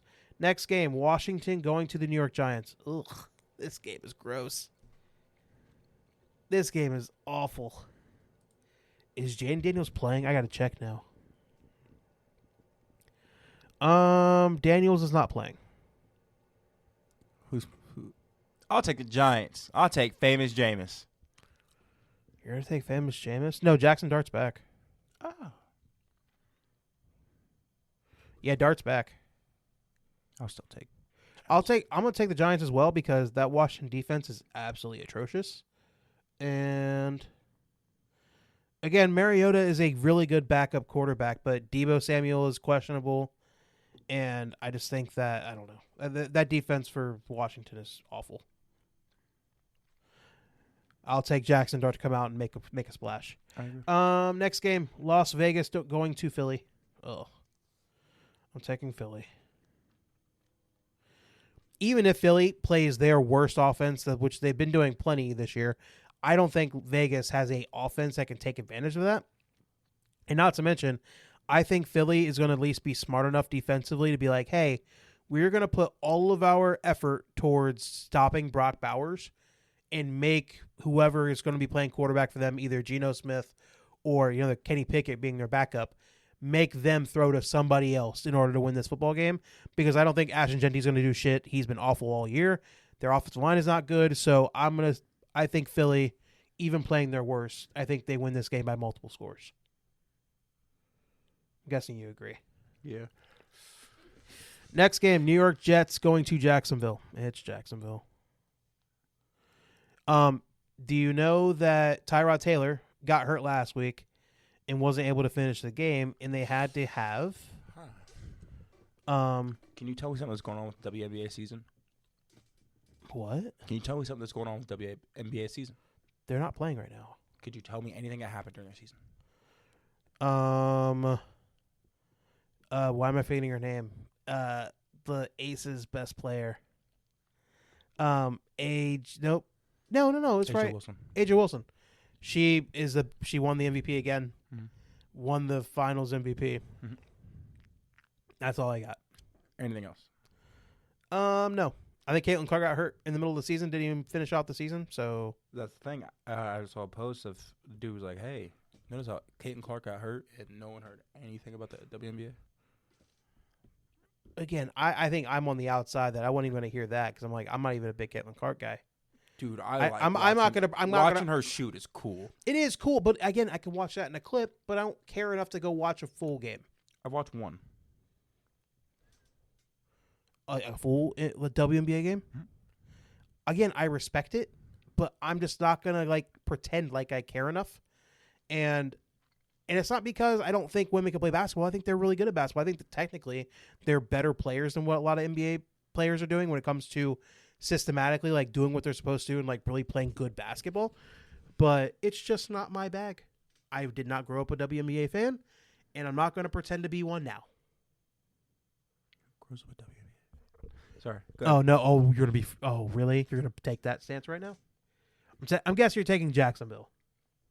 Yeah. I wanted to say Brady Cook is gonna get his first start for the Jets against Jacksonville, and he was playing last week for the Jets, and he was awful. And I don't think it's gonna get any better. So Jacksonville's gonna win that game. Next game, Arizona at Houston. I'm taking Houston. I think that defense is going to smother the fuck out of that Arizona offense, just like they've been doing to everybody, like they did at Kansas City last week. And I think that the Arizona defense, do I believe in them enough to really keep CJ off his game? I just think that the offense has been a little bit shaky at times, keeping him upright. But again, even last week against Kansas City, they went through the really the whole third quarter going into the fourth quarter where they really couldn't do anything offensively. But when it came time to go out and make a play, CJ made it happen. And I think CJ's going to keep doing that and keep that team up afloat. So I think Houston's going to win that game. You agree? Yeah. Alrighty. Next game, Green Bay at Denver. This is a tougher game. It's at Denver. Denver is a hard place to play. I think Green Bay has been on a little bit of a tear as of recently. These are two. I think the defense for Denver is a lot better, and I do think. Who do you think? Which defense do you think has an easier time against the other's offense? The Texans. No, I'm talking about Green Bay and Denver, dude. Oh, Green Bay and Denver. Wow. You picked Houston last game against Arizona. Probably Denver. I think Patrick Surtain could bait that motherfucker into making a bad throw. Yeah, I just think that the wide again, Christian Watson really has came on recently, and Christian Watson is a very fast wide receiver, like very fast. Yeah, but again, I think Patrick Surtain is better, so I don't think it'll matter. And the problem is, if I pick Denver, I would be putting my pick Into Nixie. into old boy Bo Nix. Yep. And can I believe in him to play a full football game of good football? I just don't think I can. But I don't know. I think I've learned my lesson. I'm straight. You're taking Green Bay. Yeah. I don't trust Bo Nix. I've learned my lesson. I'm straight. You've taken your L. You're done with I it. think I was wrong. Yeah, I'm gonna take Green Bay as well. Again, I wouldn't be surprised because Denver's a really hard place to play. And they do have a really good defense as well. But yeah, again, putting my hopes and dreams in Bo Nix is never a good way to go. Next game, Detroit at the Rams. Oh, that's gonna be an awesome game. Rams. You're taking Rams. Yeah. The Rams have really good defense, and Matthew Stafford's been on a tear. Like 2 games ago, they had a problem with Carolina when they lost that game. But like otherwise, like They're great. Yeah, and they've been so good. If Campbell's still calling the plays, then no. Yeah, and I just don't think Detroit defensively has anything that can stop Puka Nacua and Devontae Adams. Like, what do they have to stop that? Like, that's a crazy second receiver. That's insane that you could have Devontae Adams as your number 2. Fuck. Like, what? Like, and Matthew. That's crazy, dude. And there's nothing Detroit's going to be able to do defensively that's going to look at like Matthew Stafford hasn't seen. I just think Matthew Stafford's going to have to freak out and like throw multiple picks in the first quarter like he did against Carolina a couple weeks ago. Like that's the only way that Detroit wins this game. It was a meltdown. He had a meltdown again, but he's come back stronger and he's played even better. So LA Rams, Detroit. I think that'll be a very good game. I'm going to take the over, whatever that over under is. Carolina, New Orleans. Carolina. Taking Carolina. Carolina. I don't know. New Orleans played really good last week against Tampa Bay. Bet money on it? Huh? Would you bet money on it? No. It took their Tyler Shuck to have 2 rushing touchdowns from like a 20-yard rushing touchdowns in order to do it. I'm not going to put any money on New Orleans winning that game. Because even though I don't trust in Carolina either, but I'm forced to make a pick. Next game, Tennessee at San Fran. San Fran. The fuck would I pick Tennessee?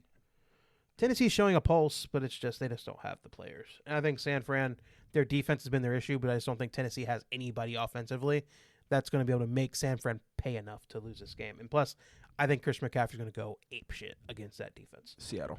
You're on Seattle against Indianapolis. I'm not taking like a 44-year-old Phillip Rivers. I don't think he's starting this game. All right, that's crazy. I don't think it mattered. I don't think it mattered either. I think I would have taken Seattle regardless. No, they haven't announced who's going to start. It doesn't fucking matter to me. If I see Either they're starting a rookie from Notre Dame, or they're starting a 44-year-old Phillip Rivers. Do you know when he had his first press conference, he made a joke because again he's always a pretty funny guy. He's like, "Oh, this isn't Zoom. This is great because the last time he fucking played, it was COVID. He hasn't played for 5 years. He was a semifinal.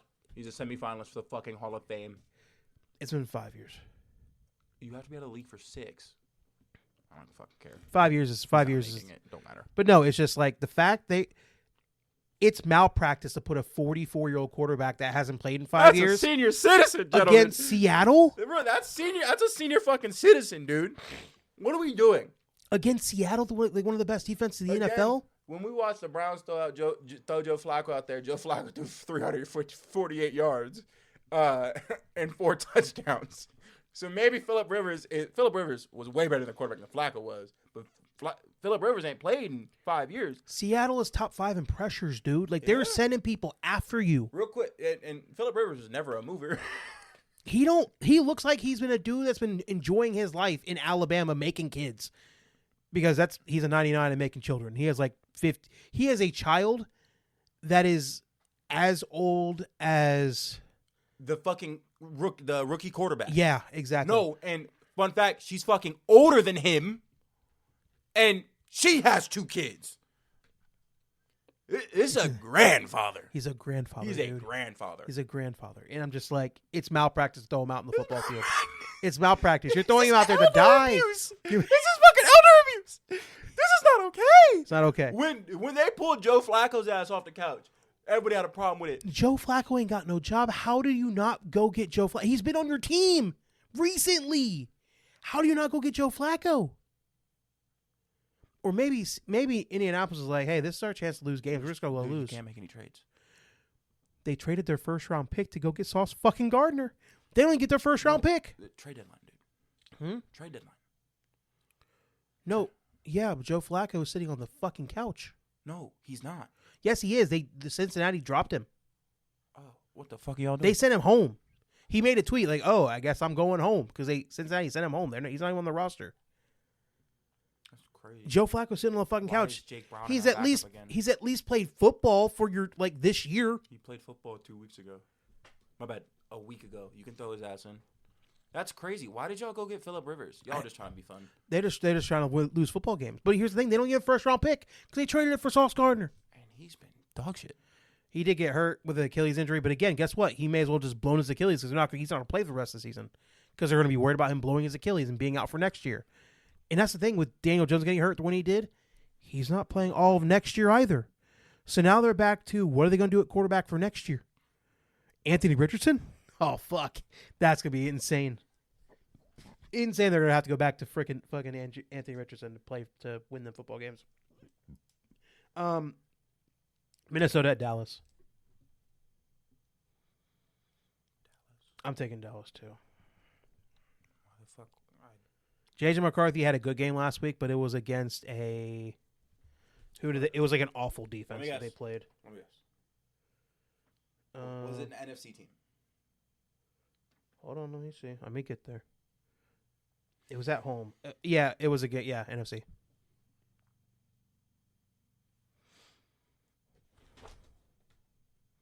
Let me tell you, Washington.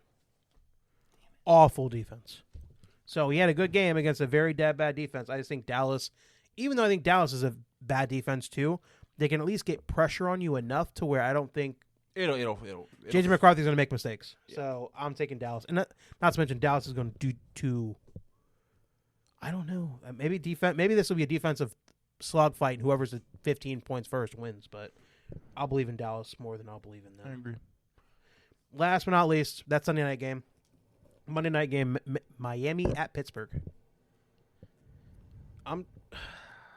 Give me Pittsburgh. Yeah, me too. No TJ Watt, but I don't think it matters. I agree. Let me check the weather in that game real quick just to make sure. Let's see here. It should be 18 degrees. That's real, Phil. Hold on. Let's just be honest. It'll be cold. And I just think that Pittsburgh against a very bad Miami defense. I do think Minka Fitzpatrick will be very hyped for that game. He'll be out there ready to blow some really bust some heads out there. But I just think Pittsburgh's a better football team, and I just think they'll win that football game. But again, would I be all that mad if we lost to Miami? Probably not, because we'd have a better draft pick, and it would finally put the nail in our fucking coffin for our season. Unless the Ravens lose again, which then, it just keeps our season alive because the Ravens are so bad. So, I don't know. It's bad all around, but I'll take Pittsburgh to win the game. And, Jace gets to you know what? When it comes to Pittsburgh, you get to have your cake and eat it too.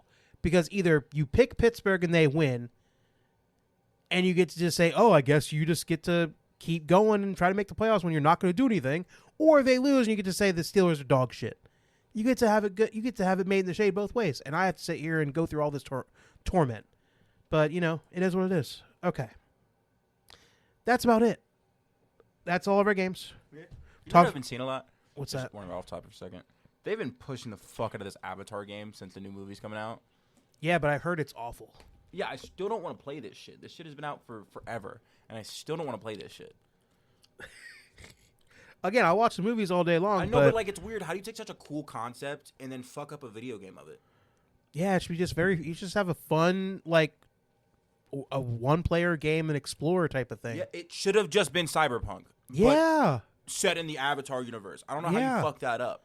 It's not that hard. Like, It's not. Have some cool fights with some big bosses, like alien type of monsters. Like monsters and shit. And then Or- you have other tribes and shit. There's affiliations. Or you're dealing with the normal people trying to attack you in their big Exactly. machines. Yo, your goal was Skyrim, Yeah. but on the Avatar planet. Yeah, no doubt. And y'all botched this. Then again, Insane. all I remember about this game is trailer, it's out. That's all I remember about it. Yeah, it's not like, you're right. I You're feel not like right. it was out fast. It was. Sorry, I just wanted to say. Again, it's that they're trying to recoup some money off of it. Again, it's a big franchise, and they're Huge franchise. coming out with a new movie. So, like, maybe this is the opportunity. They're just trying to take it. Second but- last movie. No, I think there's 2 more. Yeah, it should only be 4. I thought it was 5. I was pretty sure it was 4. Doesn't matter. We're gonna watch them either way. But it is what it is. Yep. But all right. That's about it for all the We're everything we going want to talk opening about. day. I don't know. I'm off opening day. Was that the Friday? Yeah, because Thursday night, they have some openings. That'll be Friday, the opening day. We could Friday night type of thing at like podcast and then just go straight to a movie. We could do that. All right, we'll make it happen. All right, that's it. We're in the podcast here. Even though I said it's supposed to be a shorter podcast, we still went 2 hours because we talked about everything else we wanted to talk about. We just went off script because we only did like 20 minutes on Michigan. There's no sports, so we start talking about real quick. We started talking about a whole lot of other sports. Yeah, We went in a while on baseball. a little bit on baseball, and then we just went off on like the Joe Burrow thing. It took us a little bit while to talk about. It was always sports. It was fun, and we did what we wanted to do. It was fun. It was Did- fun, we didn't for force now, anything. I have a very angry person waiting for me. I know. I'm sorry. Sorry about you. I had to cook dinner. Oof. Had a fun time doing it. Let's end the podcast here. If you've been listening for a while, we appreciate you. If you're just now jumping on, hopefully you like us and enjoy us enough to join us on this ride of talking about sports in the dumbest way possible. And if you do like us and enjoy us, we'd appreciate if you do a couple things for us. If you could, like our podcast, subscribe to the podcast, rate the podcast 5 stars. Wherever you listen to us, we're available on all audio platforms out there. So just make sure you do that for us. We'd appreciate it. Last but not least, share our podcast with friends, family, enemies, anybody you feel like could enjoy the podcast on a weekly basis that we do during football season twice a week. And then last but not least, make sure you follow us on Twitter and or X, whatever you like to call it. At JB Sports Pod is the podcast handle. At Javante Boozer is my handle. At Jace Boozer1 is Jace's handle. And that is it. I'll hand it over to Jace so he can finish off the pod. You forgot to say rate us 5 stars. I did. No, I said that. This has been the James Sports Podcast. Thank you guys for listening. Always listening. You guys have a nice day and a nice night. Bye. I did say it. You did not. Bye, y'all. See y'all next week.